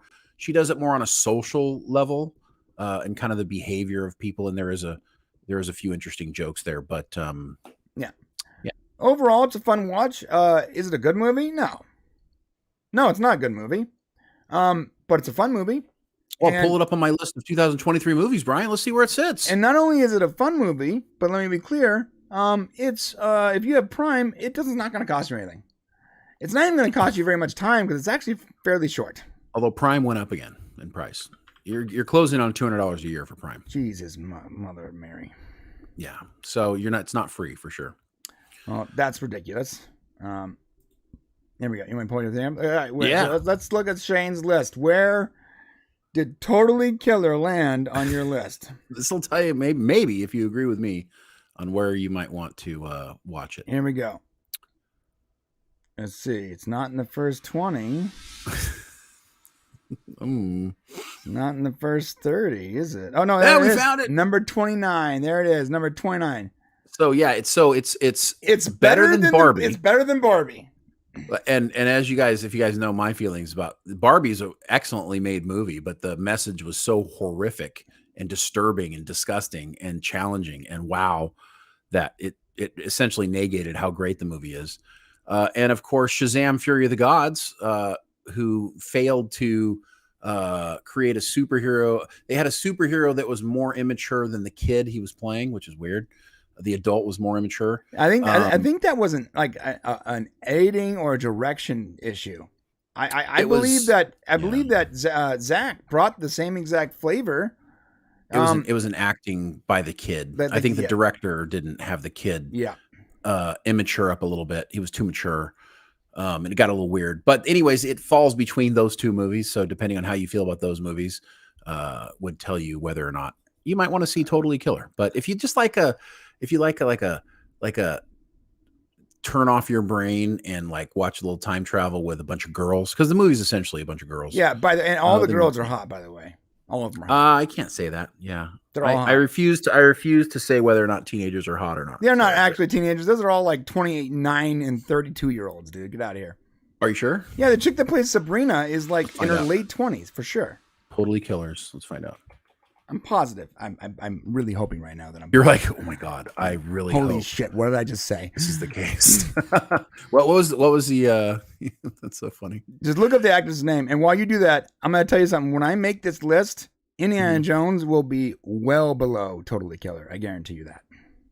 Oh come on, dude! I have no idea why is Indiana Jones so high on this list, bro? Because it's still Indiana Jones. It's the most. I'm fucking not putting Indiana Jones below Totally Killer. I'm sorry. It's a complete trash I have movie. never been let down more. Listen, I'm disappointed in how it went, but it's still Indiana Jones, bro. All right. Well, you know what? Just because it's Indiana Jones, I guess it gets to just hang out on the top 25 of the list. Because 25 in 2023, bro. of all the that's 25 movies ahead of it. So I think we're okay. I mean, that's fair. Yeah, 2023 is not a totally killer year for movies. That's for sure. Amazing how hard it is to figure out somebody's age. But here, I think I got it. By the way, now you're on a list somewhere. I got you to type it in. What? I'm just kidding. I wrote in Jamie Hughes totally killer age. While you're doing that, I'm gonna read super chats. Okay. First off, from John Burns, Shane, what the hell is a penny? Well, there were these little things that used to be made out of copper, but now they're made out of like zinc and they're colored to be copper. So not only is a penny worthless, the metal it's printed on isn't even worth what it is. Pennies are dumb. We should get rid of pennies. There's no reason that we continue to make these stupid things, by the way. Pennies? Yeah, now if they were made out of copper, I'd be collecting those things and cashing in. 24 years old. You're safe. Oh, thank God. I thought she was older. Man, she looks older. She's had a hard time. Yeah, she has a lot of city miles on her. Orville Nation for $5. Thank you, BJ. Shane should do a sketch as a young Orson Welles for the channel. Saw a picture of a young Orson with a short beard the other day. I was like, holy crap, Shane. Orson, I got an Orson Welles thing going on, dude. I don't know how that happened. Maybe related somehow. I don't know. Do you really? Do I not? There's an Orson Welles thing happening. Yeah, for sure. Well, you do sort of look like Orson Welles. As long as it's not John Candy. That's crazy. You do sort of look like young Orson Welles. Pull it up so everybody can see. Well, yeah. Okay. Yeah. 1 second. Orson Welles. Look at this. I'm trying to get a good picture here. At least you didn't say Alfred Hitchcock. All these pictures are garbage, dude. They're all tiny. Here we go. Here is Shane in whatever time period this guy was born. Yeah, it does look like you. A little bit, yeah. Yeah. I don't have the nice cleft chin that he has. Mine's a little cleft. Yeah, the cleft always throws me off. Right. Also, thank you, by the way, PJ. Also from John Burns, photo booth time machine. Rest in peace, Robin Williams. Oh God. Photo booth time. I still cry whenever I see on the inside, not on the outside, because I'm a man. Whenever I see one of those Robin Williams memes, you know. Yeah. Yeah, that guy was that. I love that man. Yeah, he had a serious illness, man. He did. Yeah, he did, man. Some of the funniest guys have a lot of problems. John Burns, 279, 1987. You're not acting as if you're on cocaine. Funny in the movie. When she gets back, there's that cocaine joke. That was actually pretty funny. Which was funny on itself, and then the camera pans and like she has like 3 kids there. Yeah. She's like, don't worry about that. They don't even know what that means. And then when she's smoking a cigarette. Yeah, she offers to give her a ride to school, and like the windows are up and she's just smoking in the car. I got to be honest, that was a thing. That was really a thing. My mom smoked. My mom would also smoke with me in her little VW Bug. No problem. Yeah. No, and you wonder why I become a smoker when I was older. When I joined the Navy, and the guy who was like in charge of us, he would drive around base, and he had this mountain of cigarettes butts in the middle of his console where he just chain smoked cars, and he would never roll down the windows when we were inside. It was God. Terrible. One more for John Burns. Shitty memory, not the Mandela effect. Okay. Thanks, John. Mandela effect or shitty memory. Yes, I agree with that. It's possible. One more for John Burns before we move on. Mark Hamill, thank you, by the way, John, hates a lightsaber meme of Luke meeting Obi-Wan showing Luke sticking his lightsaber in his face. I saw this is off topic, but same character, same actor. I saw a Mark Hamill post about the Palestine thing. Mm-hmm. And I've never responded to Mark Hamill. I've never wanted to respond to Mark Hamill because I get it. He's Luke Skywalker. He's not a freaking genius, and I'm not gonna act like he is. He's an actor. He's an actor, and he's not a genius, and that's fine. I'm not gonna change my opinion of him because he says stupid crap. But then he said something so stupid that I was like this close to replying to him. And I remember that you and I share an account, and I was like, I'm not going to do it. I'm not going to do it. But oh man, Mark Hamill, dude, like just some of these guys just Wait, what did he say? I'm not going to repeat it. Why? Because I'll be paraphrasing. I don't know exactly what it was, but it was Can you give us an idea?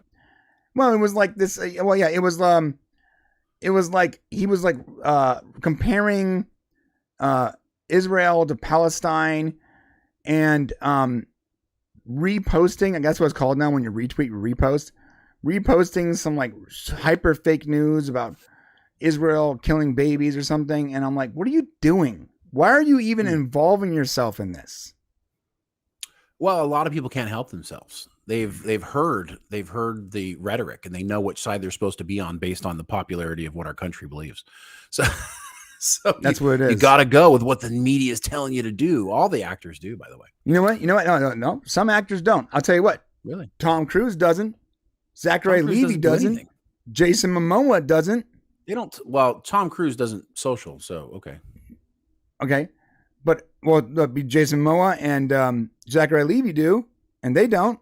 In fact, the worst thing Zachary Levi ever said, well, according to the left, was when he criticized Big Pharma, and all of a sudden, you had all these simps coming out for Big Pharma. You're like, why are you defending the $1 trillion global business who has literally monetized your sickness? He's saying that Big Pharma has too much power. Why are you defending pharmaceutical companies all of a sudden? Anyways, I'm not going to go into that. But there are actors and actresses that don't get involved with the petty minutia. So, all right. Orson Welles may have been one of those. So Orville Nation actually sent me the picture that he wanted you to put up. So I put it in Slack for you. Oh, okay. This is who he's talking about. This is the image. Oh, Jesus. Isn't that scary? Wait, are you sure it's just not you in black and white? That's what I'm trying to say. That's what he's saying. Yeah. It's frighteningly close. That's you. Wow. Wild, huh? That's just you in black and white. Yeah. That's crazy. I'll take it. Hey, listen, he was a great actor. I'll take it. Yeah, one more from John Burns before we move on to the next topic. Sorry, I'm mumbling a little bit. Barbie message: women, if a guy slaps a woman on the badunk-dunk, you pull out your boomstick and grease him. That's Chicago way.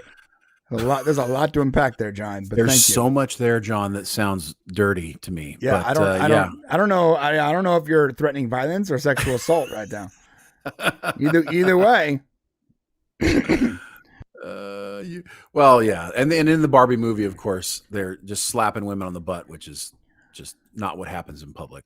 These days. Yeah, I don't know. Like they're in LA, dude. Like if they were like in like, you know, South America or something, maybe I'd be like, yeah, maybe that happens, but like that doesn't happen. Right now, South America in shambles right now. After you said that, right? I'm just saying a country that I've never been to, but like I know for a fact that doesn't happen in LA, so that's silly. Well, in South America, I think it only happens at night. So I'm just saying. All right, moving on. What's next? So yeah, let's do. So we're gonna talk, guys. We're a little bit about the new Frasier show that just came out, which is really huge news if you're a fan of epic, legendary comedy series. We'll do that, and then we're gonna do Warp Factor news, and which there is some Star Trek news. Don't go anywhere, and news of the weird. And then we'll go to the weekly weird. Sorry. The week. I don't know why I wrote news. Why did I write news of the weird? I don't know. The weekly weird. The weekly weird. Come on, get it together, bro. Yeah. Get it together. I'm trying, man. I'm trying. All right. Yeah. So let's talk about Frasier. Okay. So first off, maybe you have the same story. I was introduced to Frasier when Cheers came out. Yes. So I remember watching Cheers, and there were like three of my favorite characters. Was Norm, Frasier, and the angry waitress. I'm forgetting her name right now. Oh, Carla. Yeah. And I remember thinking, and this is back then when like everything had a spinoff. And I was like, well, I wonder what they're gonna are they gonna spin off the show? I'm like, well, they can't spin off Norm because he just sits in a bar stool all day long, and that would just be Cheers Part 2. they can't spin off the waitress because she works at Cheers. And I remember thinking before it even came out, oh, we need a Frasier show. That'd be perfect. And then what do we get? Is that what you thought? I remember thinking that. Really? Frasier was my favorite character in Cheers. Everyone's favorite character was the main character, but not for me. It was Frasier. I loved him. Also, I thought his super mean wife was super hot. Oh yeah, yeah. Well, he didn't bring her into the Frasier TV show, which I thought was interesting. No, he didn't. Because they needed to give him a new life to lead. Otherwise, he would have just been a cucked beta man the rest of his life. Right. No, you're right. So yeah, of course, Frasier Crane was a character, not my favorite character on Cheers, but the least bit. I actually didn't really like the character that much. As the seasons went on, after Diane on Cheers, he got to be pretty interesting, but still, it wasn't that great. So when they did a Frasier spinoff, I wasn't that excited initially, but I did read his book back in the day. That's what we used to do. We used to actually read people's books. He came out with a book, and I learned that Kelsey Grammer is nothing like Dr. Frasier Crane. He's a guy who likes riding motorcycles and doing cool shit, unlike Dr. Frasier Crane. No, yeah, he's like literally the opposite of what his character is. Yeah, he was a major drug addict. He got down in the 80s like everybody else, like that 1987. Maybe it's the same person, but didn't he crash a DeLorean high on cocaine? Not a DeLorean. I think it was a motorcycle, I thought. I remember reading something about him and thinking that is the most 80s thing I've ever heard in my life. Crashing a DeLorean while on coke. Yeah. That's it. That would be the ultimate 80s thing to do. So, of course, the original Frasier series ran for many seasons. It was maybe not quite as popular as Cheers, but close, and explored the whole Frasier Crane family with his brother and his father, of course, who was opposites of the brothers, and Dr. Frasier Crane. It went for a long time. Right. So we open up in 2023. They've decided to bring Frasier back. And at first I was skeptical. I'm like, I don't know about this, but it's coming out. It's fresh. It's new. And our fans want to know whether or not they should watch it. So here's what I'll tell you. If you were a fan of the original, this is the original cast, by the way. Original cast. None of the original cast members are back. None of them. Perry Gilpin, you see there on the far left, she is back for one episode this season. In the new season, it'll just be a cameo. She's not going to be a regular member of the cast. The only regular member of the cast is Kelsey Grammer. Right. It's a bummer that Daphne's not back, right? Because she is attractive. She's not. She is still alive. She had a whole thing with Niles. Remember, they had a whole thing together. And if you at the end of Frasier ends up actually, marrying a woman named Charlotte or going off to be with a woman named Charlotte. He ends up moving to Chicago. So this show opens up with in a Boston airport, back in Cheers land, right, where he meets up with his friend Alan Cornwall, and he's coming from his father's funeral. So his father's passed away. We meet his nephew David, who it hasn't been confirmed for me, but I believe it's Niles' son, which is one of the characters. Right. And if you're holding out hope that Niles will return, he will not. The actor made it very clear that he's not coming back. He did his thing. Yeah, he's done with it. He's done. And so this character, David, his son, kind of takes up that kind of screw up role that Niles played, even to another level, I would say. It's almost too screw-uppy. Right. So Frasier had gone to Chicago. He ended up on a TV talk show. So he left the radio, ended up becoming a TV talk show, kind of like Maury Povich or one of those guys, but probably better. He wants to see his son, Freddie. So, of course, Freddie was born on Cheers all those years ago. So you had, and we didn't really see him I don't believe we saw him in the Frasier show. We never saw him in the Frasier show. But he's here, and he's all grown up. And guess what? Freddie is just like his grandpa. Nothing like his father or his uncle. Not the hoity-toity, interesting types. He's a firefighter, and he doesn't want to go to Harvard and all those kind of things. I've never fully understood why Niles and Frasier had English accents, but their father did not. No, they didn't have English accents. I mean, no, they're just very very hoity-toity. It sounds like a hyper pretentious. They're pretentious. That's exactly what it is. Yeah. It's because they went to Ivy League schools. They became pretentious. Right. They're a stereotype of that. I guess you're right. And it's also a good message on like parents and children. And guess what? They never turn out the way you want them to. I would have given anything for one of my 5 kids to like sports. Please, just one of them. It just didn't work out. So, because I love sports. So, you know, and this is kind of what's happening here in this Frasier show. So we've got him coming back. Essentially, we've got a new cast. It turns out that he's very rich. He buys the building his son lives in. Yeah, he's extremely rich, which I thought was cool. I almost, you know why I like that? I think that's also enabling. Like, we don't got to worry about the minutia of real life. Right. You know? Yeah. I got to tell you, I really adored the first 2 episodes. I didn't think I was going to like it. I laughed out loud multiple times. Yeah. There was a moment where you think the show is going to go woke very early on. It doesn't. Yeah. And they set you up, man. They set you up. They're like, they think we're going to do this. And they do it with, and you end up finding out it's not what you think it is. So without giving anything away, if you want to check out Frasier 2023, I think it's going to be a great show. We need a new good sitcom. It's been too long. Yeah. It's got a laugh track. I have 2 criticisms though. Go ahead. Niles' son is too slapstick. Okay. And his friend from Harvard, the actual English guy, I don't like him at all. Like, right. I don't like his interactions. Now, I had a good time. Don't get me wrong, but his interactions to me I just don't like him.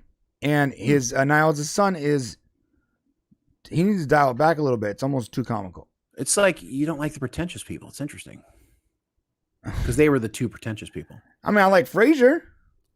Well, it's Frasier. I guess you're right. Yeah, I guess that maybe that's what it is. Maybe I just like pretentious assholes. Maybe that's what it is. There you go. All right. Well, you know, both of these assholes though are kind of idiots, but there's also some sweet moments. And the moment where he passes the note to Frasier when he's trying to make that difficult decision, that was kind of a sweet moment. Yeah, it was. Yeah, if you guys want to check it out. I like the character that lives with his son. She's great. I like her. What's that? Oh, yeah. You have to see more about her. We don't really know what she. Well, I mean, so far, like I thought they were going to go super woke with her character, and they didn't. She's just a regular person, which is sort of refreshing. And maybe the bar is so low that you give me a normal person who's not like hyper, leftist, and I'm like, oh, I really like this person. Maybe the bar is so low, and I've been so cocked by the checkboxing that just a regular average person is like a superhero to me now. Maybe that's the case. Yeah. Well said.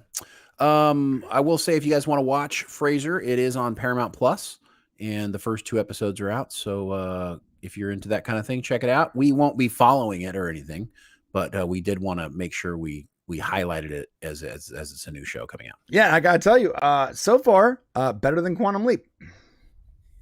Although the second episode of Quantum Leap was pretty good. Yeah, that's true. It's funny because I remember the first few episodes of Quantum Leap were like, oh, it's pretty good. Pretty good. Yeah. Pretty good. That's true. And then it slowly got more and more woke until like this last, when the season 2 episode 1 came out, I was like, I mean, they can't go even more woke than they did. And somehow they do. Right. Like it's literally like if that show is like if Portland, Oregon was a person, it would write this version of Quantum Leap.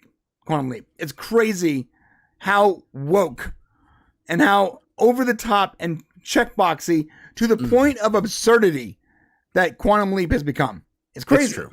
Yeah, it's true. It's absurd. And by the way, Ian, you're not fooling anyone. You look like the same exact person every time. Okay, stop it. Put some makeup on. I'm not gonna do it. I'm not gonna do it. In the Frasier episode where they're in the bar and none of Freddie's friends know who his dad is because he told them basically his dad died, right, when he was little, and they're all like amazed that Frasier Crane is like there because he's like a famous person across the whole country, and there's this whole back and forth where they have like, they talk to each other as father and son, but nobody else knows that they're father and son. It was just brilliant, dude. Yeah, it was Honestly, really good. It's really going to be a great show. So Yeah, so far so good. You guys should check it out. All right. So you know what time it is, right, Shane? News of the Weird? No. No. Warp. Okay, wait. I have an insert, bro. Nice. Gotta let me do it. All right. Here we go.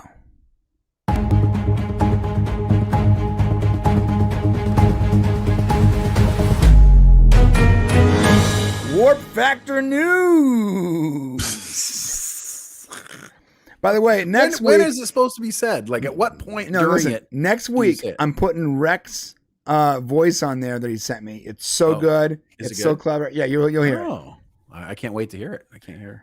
Yes, well, welcome to Warp Factor News, my friends. This is when we talk about all things Star Trek. Let's say you've been here for a while and you're like, wow, these guys are like 2.5 hours into their show and they haven't talked about Star Trek. I thought this was a Star Trek channel. We're not a Star Trek channel. We're not a Star Trek. We're not. It seems like that. But. We're an entertainment channel, I suppose. But I'll tell you this: we adore Star Trek. So because we both like Star Trek so much, and there's not a lot of things that Shane and I both love as equally. He likes period pieces about historical figures. I like superheroes in the future. We're literally the opposite side, right? So we've done a lot of Star Trek stuff. And yeah, even our main channel is like a lot of Star Trek stuff because we both like that, but we're not a Star Trek channel. So we will always have Star Trek news on here, aka Warp Factor News. When it's available. Right. But yeah, we're not going to hang our hat on it and become, Popcast Trek or whatever, That's why Trek. That's why there's no Star Trek logo in our channel name or whatever, Starcast. Starcast with Shane and Brian. The Starcast with Shane and Brian. We're going to talk, but we do have some good Star Trek news because we did have the New York Comic-Con pop, and while we were secretly waiting for Stargate news, which never came. I'm sorry. Can I just deviate real quick? Oh, okay. Why not? What the actual bleep? Look, you think it was just us that thought there would be Stargate news? No. There was a whole live stream set up for it. Yeah, there was an entire live stream set up by 4 other channels, including the Companion that we're friends with, and Darren. We're friends with all those guys. They set up a huge live stream with actors and like a whole thing. No. It was just with. It was just with the Crow creator. It was just with. Oh, okay. I thought there was actors there too. No, just Brad Wright. I'm seeing clips. Man. Whatever. They had a whole stream set up, a whole plan with like 4 participating channels because they also thought there was going to be some Stargate news. It wasn't just us. Like, you think it's a coincidence that their live stream started the same exact time the announcement would have happened? Come on. That is odd. Yeah. I would have probably run it an hour later but that's fine. Just to be safe. I mean, here's the deal. We thought. Now, I actually paid, which is even more fucking infuriating because I don't live in New York. I couldn't go to New York Comic-Con. So I had to pay Poppers to see the unadulterated, uncensored live stream. And it was like $6 or whatever. And I paid for it. Oh, that hurt. It burns. Can I share with them the news? Yeah, what was the news? Amazon, this out now from Amazon, coming soon to you on Amazon. You guys can't wait. It's coming. Here it is. It's going to be wait and see. Dude, they were like, they didn't put out anything. Even the announcer, he even teases. He's like, we're going to have fan favorites, new projects, past, future, science fiction. It's all coming. You're like, right. All right. What is it? And they're like, now, first, let's talk about Wheel of Time Season 2 for an hour. Right. Yeah, with these random, with like some like costume designers. And then we're going to talk about The Boys cartoon for another hour. At this point, I'm on like hour 2. I'm like, yo, I'm getting worried here. Yeah, right. Like, how long can this stream go? And they're like, all right, and now let's talk about this upcoming podcast series. And you're like, wait, wait, why the F are we talking about podcasts? What just happened? And they're like, well, that was it. Are you guys excited? I'm like, no, motherfucker, I'm not excited. You talked about 3 things. None of those things are future. None of those things are fan favorites or nothing. None of your teas, none of your press release, none of it was paid off whatsoever. I don't know a single person that came up on that stage, and I don't care about a single thing they're doing. And I certainly don't care about some chick named Carly doing the Boys podcast series. What the actual F? What are you doing? But they got your $6, and man. I paid for it. They got your $6. That's for darn sure. Oh my God. I was livid, bro. Oh, all right. So anyways, but there was some news. I mean, there was other, New York Comic Con wasn't a complete and total loss because we got a Star Trek panel. We did. With franchise boss Alex Kurtzman. Oh yeah. So Star Trek Legacy, right? He was able to give us some updates on Star Trek. Oh, not Star Trek Legacy. Wait, what? Not Star Trek Legacy. No? Sorry. Huh? Sorry. They don't want to talk about that one. What? Although we are going to get to Star Trek Legacy. He didn't talk about that. We are going to get to it because some people have been putting out some information, behind the scenes rumors.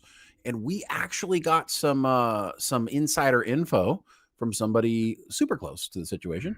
And we'll be able to kind of clear that up for people who were like wondering if some of these other channels were right about Legacy. But we'll get back to that here in a second. So first off, the thing that was interesting is that Alex Kurtzman said, look, we are still doing Starfleet Academy. And we are still doing Star Trek 4 movie, right? Yeah. Yeah. The thing By the way, yeah, go ahead. I don't believe you. Well, and there's going to be a Section 31 movie. Yeah. Sorry, Alex. I don't effing believe you. I don't believe there will be a Star Trek 4. I think that before there's a Star Trek 4, the entire thing will be rebooted again. I do believe there'll be a Star Trek Academy, though, Starfleet Academy. But I don't believe there'll be a Section 31. I don't think Giorgio is coming back. I think she's gone. And I 100% don't believe for a second that there will actually be a Star Trek 4. Don't believe it. So, yeah, I mean, okay, well, that's fair. I mean, considering that they've really given us no reason to trust what they're saying. Zero reason, right. But per Collider's Maggie Lovett, who was in attendance at New York Comic Con panel, the series, Starfleet Academy, will be funny. Hold on a second. Wait, I do believe that because it's disappointing. Let's just hang on that for a second. Starfleet Academy will be funny. Yeah. The lighter tone of the show will no doubt benefit from having Lower Decks star Tawny Newsome in the writer's room. Look, I like Lower Decks. I like Tawny Newsome, and it's fine for Lower Decks, but it's not fine. Star Trek is not a comic. Yes, and that is the problem. Star Trek now, but what happened was Strange New Worlds had season 2, which had this like comedic element. Dancing Klingons happened. Dancing Klingons. Dancing singing, Klingons.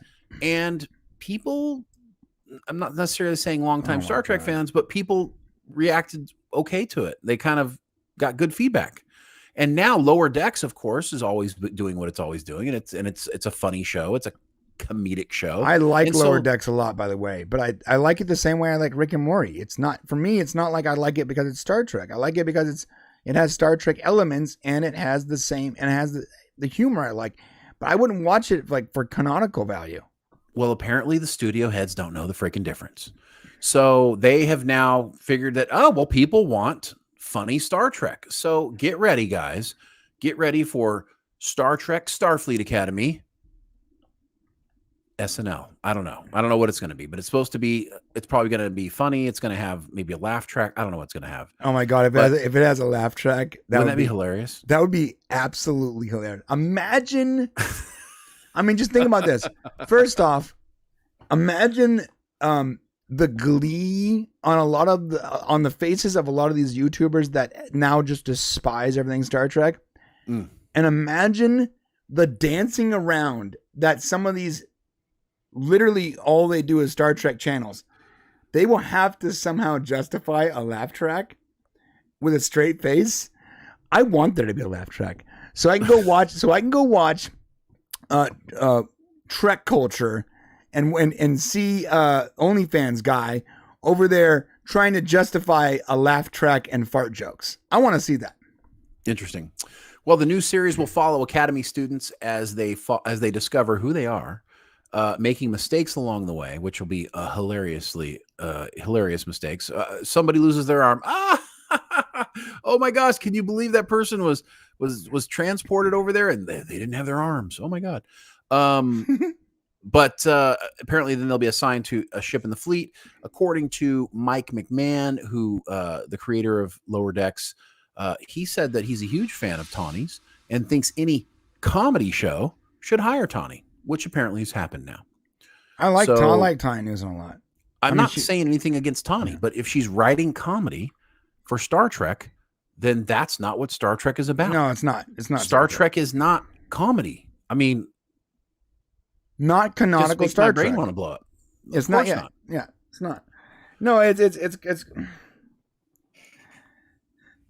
Oh man, we knew that was going to happen, bro. Like so.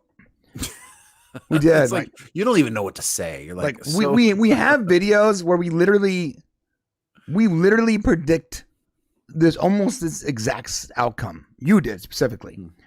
Here's the deal. Yeah. We called it. We said, yeah, we would love Star Trek Legacy. We would love it. But let's be real. If Strange New Worlds is a hit, right? And it's gonna, and you know what Strange New Worlds had going for it? It was coming off of the high that was Picard season 3. Like, think about this. True that. It would Strange New World season 2 had been as well received had it not come out on the upswing of Picard season 3. I don't think so. Number one. I think it would have taken longer for people to get back to it. Let's say if you come through after Picard season 2, which was a failure, and fans are like, forget it. So after Picard season 2, we got, I think, the first season of Strange New Worlds. Yeah. And that was kind of an upbeat because Picard season 2 was so bad. We're like, Strange New World's not so bad. But had you had another poor season of Picard, I think you're right. I think Strange New Worlds might have been a little bit slower to get back to. I would argue Strange New World season 2 is worse than Strange New World season 1. I completely agree. It is what it is. Yeah, I think season 1 was better than season 2. So then you have this, and then you have Strange New Worlds going more and more absurd, and all the apologists praising the crap out of it, and all the normies who weren't really Star Trek, like maybe. So to be fair, there are Star Trek fans that like it, and there are parts of it that I like. To be fair, but there are a lot of people too that are coming into it as a casual thing. They're not like hardcore Trekkies, and this very casual version of Star Trek appeals to them because they don't care about the lore. How many Reddit posts did we see or we write where we're like, hey, can someone explain how this works with Strange New Worlds and blah, blah, blah. And what is 90% of the comments? Who cares, bro? TOS sucked. It doesn't have to connect to the universe. It's fun on its own. You're like, wait, how are you on a Star Trek subreddit if you don't care about the canonical value of Star Trek? How can you be a Trekkie and not care about what is canonically Star Trek? So you have a lot of those people who were always casual fans of Star Trek, and now there's a casual version of Star Trek that they can latch onto. So it gets popular, upswing of Picard season 3, right? It gets an upswing of viewers, and the sillier the better. And so now all this does, and you've said it in our video, it just fuels the fire for the Starfleet Academy that Alex Kurtzman has been trying to make since Brian Fuller hired him. True. Yeah. Well said.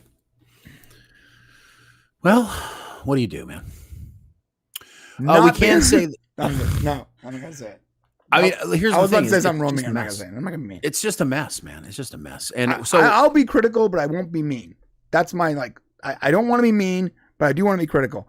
And I'll say this right now. I don't want to see a canonical version of Star Trek that is a slapstick comedy. Sounds so stupid to me. And you know what? I think, I'm going to blame Orville a little bit too. because Orville was so good and it started off as like this hyper comedy, I bet you Kurtzman is like, yo, we could do a version of the Orville.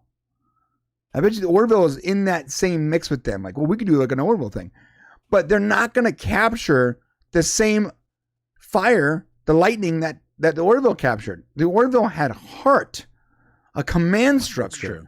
Mm-hmm. Like, you cannot mix modern Trek with the Orville and come out on top, because the Orville was legacy Trek with more comedy. Well, it was Family Guy in space to start.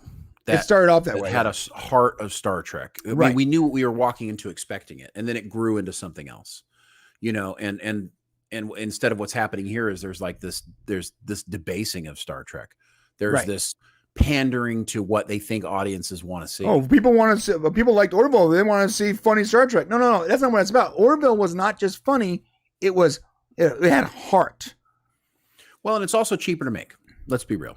Yeah, sure. So, which Paramount is struggling with money. So that's part of the issue. But I will say that... hey, pay Kurtzman less, dude. $37 million a year is a lot of money. I'm just saying. I mean, Kurtzman did say... So he doubled down. He said the Section 31 movie is still in development. And they're still working on Star Trek 4. And that it's coming. I believe that the Section 31 movie is in development. I do not believe... I'm sorry. I don't think it's going to happen. I think they're trying to make it happen, but I don't think it's going to happen. But I don't believe for a second that Star Trek 4 isn't any farther than it was a year and a half ago when we made the Cursed video. Oh. Because the same writer's attached to it, and he's in the middle of writing Fantastic Four. No, he's not there no more. It was the director. Shackman's not there? Matt Shackman. He's not writing it. He was directing it. Oh, I'm sorry. So, directing it. So what? Yeah. So who's directing now? They don't have There's nobody. There's nobody attached to it. Okay. So come on. All right. I mean, it's going to happen because it's probably a moneymaker if they can get Chris Pine to do something. They just have to figure out how to make it work. And right now, Paramount's not good. They need a partner. They need a partner and they need $300 million. And they need to get the entire cast back. I don't think they need that much money to make. I don't think they need to make a $300 million movie. But isn't Chris Pine even more popular now than he was during 2009? Yeah, but he's not going to make $100 million. But he's going to make more money than he made in the first 3 movies. Probably not. No. And yeah, he will. And he'll take less to make a Star Trek movie. No, he's not more. Zoe Saldana? I mean, no, but he'll make less than when they've cooled off, bro. Less than a Marvel movie, but more than he. Okay, maybe. I mean, but they've cooled off. All right. What have they made lately? That's I didn't know her name in 2009, and I know her name now. Well, 2009, yeah. Well, she was still coming up in 2009, but she hadn't done Guardians yet, So, anyways, but the one thing that Alex Kurtzman did not talk about was Star Trek Legacy. Not at all. That lacking of talking about Star Trek Legacy has left fans, YouTubers, and different people to fill the void with their own information. Yep. Which the rumors have been flying, and we want to just while multiple people have been put on different things. One thing that came out was something from Midnight's Edge, friends of ours, and also great YouTube channel. They put out some information that they got from some of their insiders that actually had us a bit concerned. They were reporting that they had heard that Star Trek Legacy was going to move forward, but that Paramount Plus was looking for a partner for it to go somewhere else, perhaps Netflix or another channel, and it was going to move forward without Terry Matalas. And as soon as we hear things like without Terry Matalas, so that gets us like freaked out. Yeah. So then the guys that made the Terry Trek hats. You think we might be a little concerned, right? Yeah. Well, the guy who made Picard season 3, the best Star Trek in a long time. Yeah.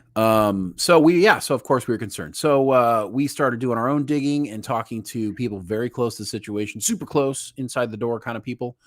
And what we can tell you is that that information was said is absolutely not the case. So whatever they're hearing, and I'm sure they're hearing it from sources who are hearing it from somebody, what we can tell you is our sources who are super close to the situation, who would know exactly what's going on with it, but are basically saying that nothing is happening with Star Trek Legacy right now, but it is not off the books. It's something they still want to do. There's no commitment to it, but the idea that they would go forward right now without Terry is ludicrous. Essentially, is not the case. Yeah, there's things in place that wouldn't even allow that unless Terry didn't want to do it. So, like what? I don't know about how much I can say, and I'm worried about talking. I don't want to get us in trouble because you've made it very clear that we can't say certain things. Yeah. So right now, Terry's doing some other stuff, but he's not locked into something where he still couldn't do Legacy. I know it's been reported that perhaps he's doing something else, like a Disney show that he did do the pilot for. That's already done. Yeah. Yeah. So, but he's not locked in anything that would keep him from doing Star Trek Legacy. We still firmly believe there's some sort of handshake deal in place where if they go forward Legacy, he will be involved. It is his number one priority in what he wants to do. Can he write his own ticket to do other things? Absolutely. I think any major studio would want him. But his first love is Star Trek, and he really wants to do Legacy. So I just think Paramount is not in the Legacy business right now. I think they're trying to keep their heads above water. They've already pitched these other shows that they have to do first. And you're probably going to see in a year or so them to figure out where they are financially and whether or not they can do a Legacy show. If they decide to take it outside of Paramount Plus, Terry would go with it. So yeah, but just so you know, that would be a mentally challenged decision. Well, I mean, partnering with somebody else unless someone else is paying them a lot of money. Like, so let's say Netflix was like, "Let me give you a ton of money to make Star." Okay, that's different. Yes. No, that's what they're talking about. Yeah, that's exactly what they're talking about. They do know they have a streaming service, right? It doesn't matter though. Paramount Plus is not doing well. Right. It is not doing well. They are running out of money. And there's a reason why these shows aren't staying on their platform. Because it's mismanaged, man. It's so bad. It's so poorly mismanaged. It's crazy. And they don't have a ton of new content. And they're not making great content. They're still making Survivor. Survivor, they're still making it. Well, look at how cheap it is to make a show like Survivor. It's so cheap to make Survivor, yeah. Yeah, I mean, but the reality is it's hard to run a streaming service with all of your content and keep people there without being able to add a whole bunch of things. And Paramount is just on the cusp of not being able to make it work. They put so much money into Star Trek when it came back that it's making it very hard for them to continue making it this way. This is why you're seeing this peeling back. Netflix paid for the first few seasons of Discovery, right? Yeah, first two. So how much money did they really put into it? They put a lot into it just to have the global release for it.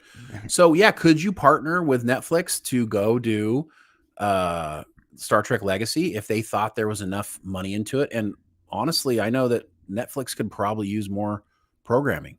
I have a feeling it would be like a Max or another streaming service that has like stupid amounts of money right now.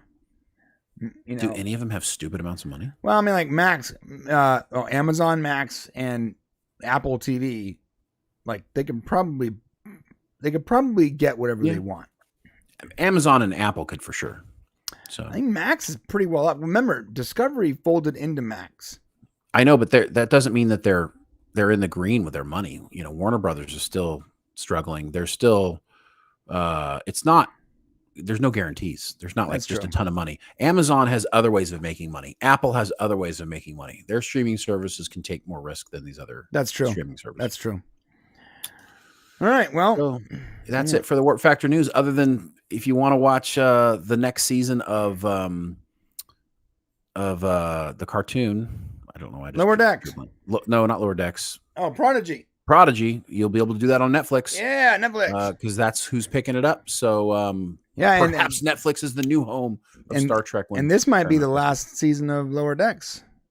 Remember what was it? 14 days ago when we did that other show. Remember that the creator of Lower Decks was like, I don't have any deal going on. Anything can happen. Anything could happen. Yeah. I mean, but if it's cheap and people come back and watch it, they'll keep making it. So. Yeah, the biggest problem with these ensemble shows is the cast. Once you get past a certain season mark, remember every season your agents are negotiating more money for the next season.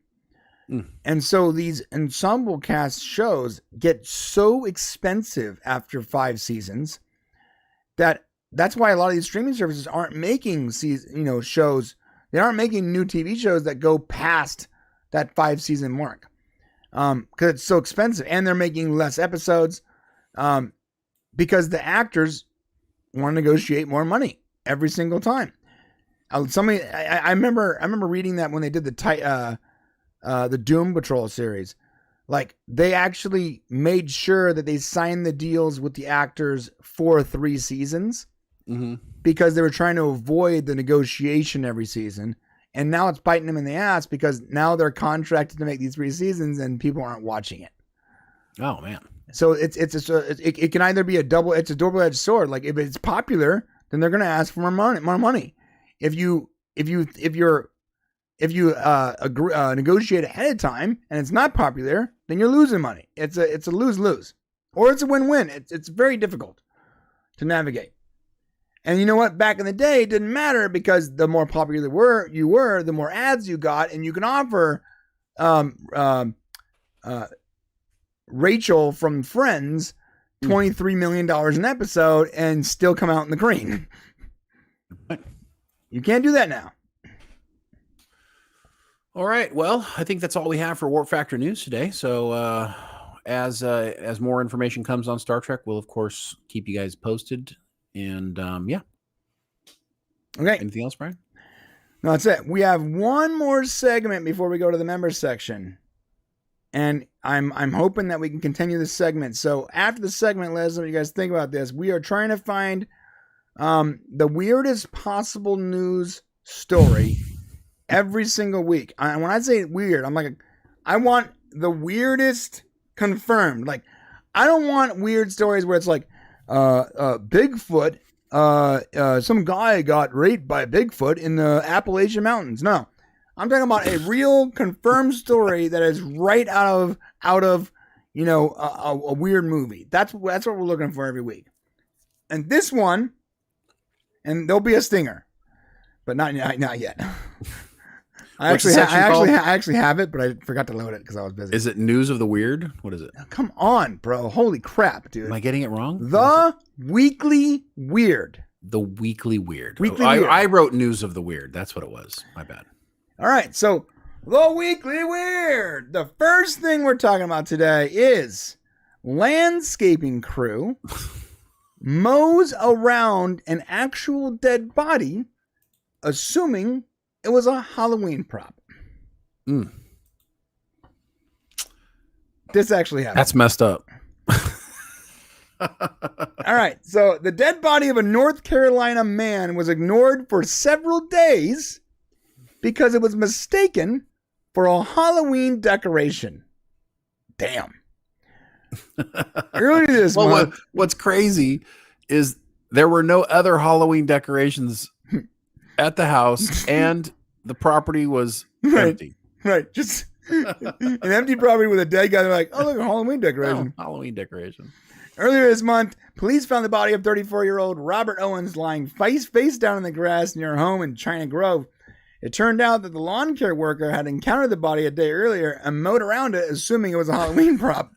The cause of the death is currently unknown. And you know what the crazy part about this is? This is a short story because there's not anything else to it. But what makes me laugh is I wonder how long it's going to take Hollywood to make a movie where they hide actual dead bodies as Halloween props. Did they? No, they didn't do that in Halloween, I guess, huh? Yeah, they didn't. I haven't seen that yet. Have you seen that? I mean, that must have been in some of the movies. It must have. I mean, I haven't seen all of them. But... Yeah, walking around my neighborhood, there's some pretty realistic looking props, dude. I mean, it'd be a good way to hide it temporarily. And because it's that time of the year, I always just assume that the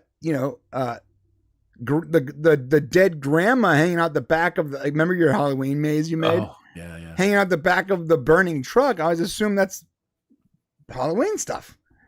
I'm going to show you guys next week. I did it again. But I didn't do the whole maze. Yeah, I didn't do a maze, but the yard is pretty decorated. Yeah. So Shane, every single year.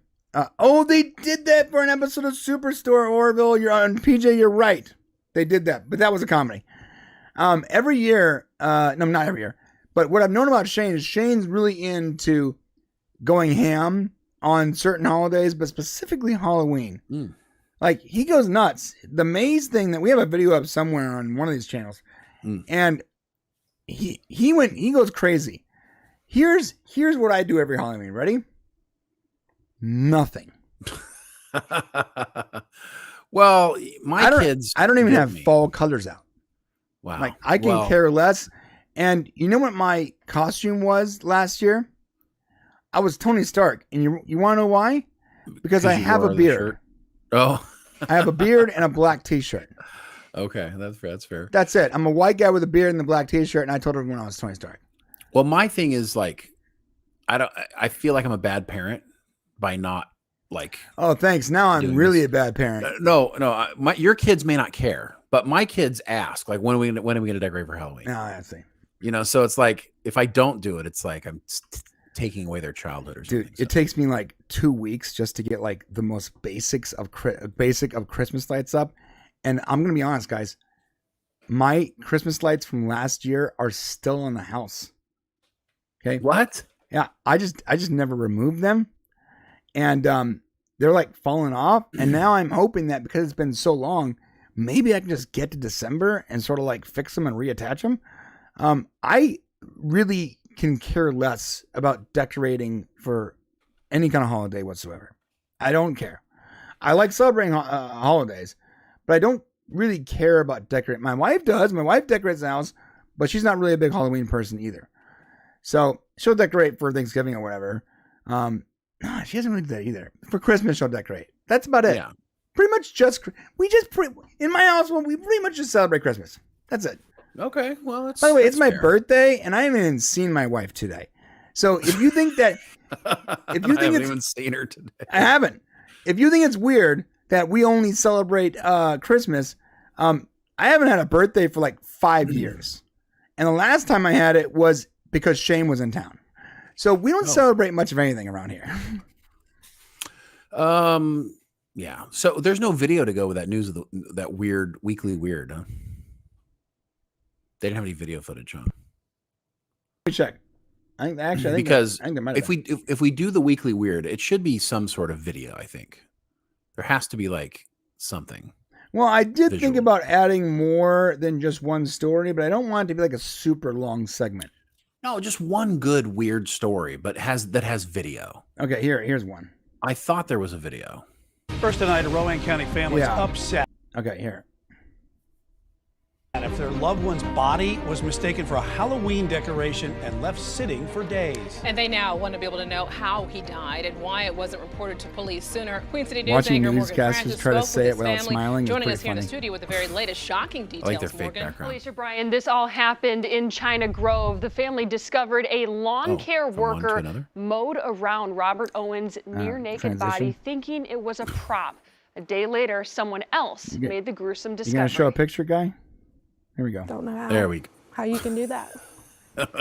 Harley Davidson shirt that gives it all away. Assume that they're Halloween decoration. By the way, China Grove is a trailer The park. last time family saw Robert Owen Is it? was October 1st. No, I don't think so. So was this the guy who was This dead? the guy that was A dead. week later, that police found him here.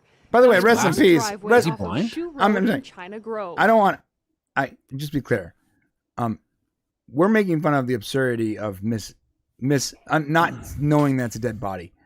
In no way are we making fun of the guy who died. I'm sorry that someone died. No, of course not. Just to be clear before anyone gets mad, I'm sorry this person died. Unless he was like a child molester, then fuck him. I'm glad he died. But if he was a regular, normal person, I think you may have just like, you know, did him bad by just even saying. I mean, I don't know the person, but I always feel bad when a person dies, unless that person is a child molester. Yeah. Then I hope they die in a fucking fire. Yeah, listen, I don't know. We don't want to make fun of the guy who died, but like, I mean, if he was like sold drugs to kids, maybe like that, I would hate him. I might be okay. You know, or if he like used to flash kids as he walked down the street, especially at that school down the street from his house. Yeah, he could die. Yeah, sure. You see what I'm doing here? We're making him look really bad. Yeah, I'm sorry. So, I'm so sorry. In like the reverse way. My apology for not wanting. I'm trying to explain that we're not making fun of the person that died. I just made it worse. I think. My bad. Hey, let me ask you, what would you do if you walked across a dead body? Seriously. face down in the ground. Let's say you're walking and you see one just like laying there. What do you do? I'm gonna be honest. Did you guys see that moment on Brian's face where he like processed the reality of what that situation would be like? That was so classic. I wish we could pause it right there. I'm gonna be honest. Ready? That's meme worthy for Discord, by the way. I'm gonna be honest with you real quick. I don't think I'd do anything. You just keep walking, right? Right? Because like, who wants to be involved in that shit? Right? Like, could I go to prison for this somehow? Yeah, because you can, like people like if I found a dead body, like I would 100% look around, act like I didn't see shit, and I would just keep walking. It has nothing to do with me. I don't know the person, and like I don't want to be the guy who goes like, "Hey, police officer, found a dead body. Yeah, can you come down for questioning?" Yeah. So exactly what were you doing? I was walking. Right. Where were you the 13th at 4 a.m.? I don't want to go through that. Imagine, and that's nothing to do. The police always ask, where were you last Tuesday at 1 a.m.? Sleeping. Can anyone corroborate your story? No, I was sleeping. Well, that's convenient. No, it's pretty normal, actually. The alibis people have, no one ever has an alibi because for 12 hours a day, most people are unaccounted for, which means for 50% of the day, you don't have an alibi. Nobody sleeps 12 hours. I pray. No, I'm saying I'm not saying you're sleeping 12 hours, but for half the day, people aren't looking over you, which means, unless you're at a bar somewhere that has security cameras, you're screwed. So the rule of thumb is if you don't know the dead body, just keep going. So, I mean, nothing's going to change. If it's dead, it's already dead. So it's not like I'm not going to go through his pockets or whatever looking for cash. I'm just going to ignore it. Wait, nobody even said that. Like, where did that come from? Will I do a quick visual scan to see if he has jewelry? Maybe. No, really? Maybe. I didn't even think about that. Wait a minute. I might do a visual scan. Is he wearing a ring? Can it be real gold and or silver? If you were in the 1920s, you would have dug those Osage graves up. I gotta be honest, that wasn't the worst thing that happened in the movie. I'm gonna tell you why. Ready? Like, I don't see a point in burying a dead person with valuable things. Yeah, I don't see a point. Let me tell you something. For the record, honey, if you're still watching, which I highly fucking doubt, but if you're still watching, when I die, like literally, like I want you to just like continue to collect my Social Security and bury me in the goddamn backyard. All right. Because who cares? Like, I don't need a funeral or a headstone. I don't need people to talk about me. Nobody even needs to know you're dead. No, literally. If I'm dead, guess what? If you're dead, you don't care. Everything you think you care about right now because you're alive, you're not gonna care about when you're dead. As far as you know. Don't bury me in a $3,000 suit, in a $10,000 casket, and a $20,000 plot. I don't want any of that. Like, if you can't hide the fact that I died and save money, then whatever the possible cheapest way to dispose my body of, I'm okay with. I hope that in my living life that I did enough good and had enough impact on people that my living self can go on as a memory that was positive. I don't need you to fuss up any kind of money for me. Okay, just made a note of this. Brian will be a Halloween decoration after he dies. 100%. Yeah, that's what I want to do. No. Screw the backyard. I'm going to, honey, if you're still watching, I want you to drag my body into the car, drive me to Shane's house, and have him use me for one of his Halloween mazes. There we go. I want to look down from heaven. Hopefully it's heaven. I'm not looking up. Hopefully I'm looking down. And I want to see people freaking out over my bloated, dead, fat body. All right. Your wish is my command. Because who cares? Your physical body is literally just a vessel for your consciousness. And when you die, there is no consciousness. So who cares? And on that exciting, fun note. I'm just being real, dude. But first off, let me thank everybody. If you haven't subscribed to the channel and you're still with us, please subscribe to the channel. We really appreciate it. Give this video a thumbs up, which I made a note here to say at the beginning of the stream, but I failed to do that. Congratulations to John Burns, our stream hero of the day. He was a master manipulator of those point totals. He really did. And he will be getting the mystery box of mystery podcast pop culture shirts coming to him. Yes.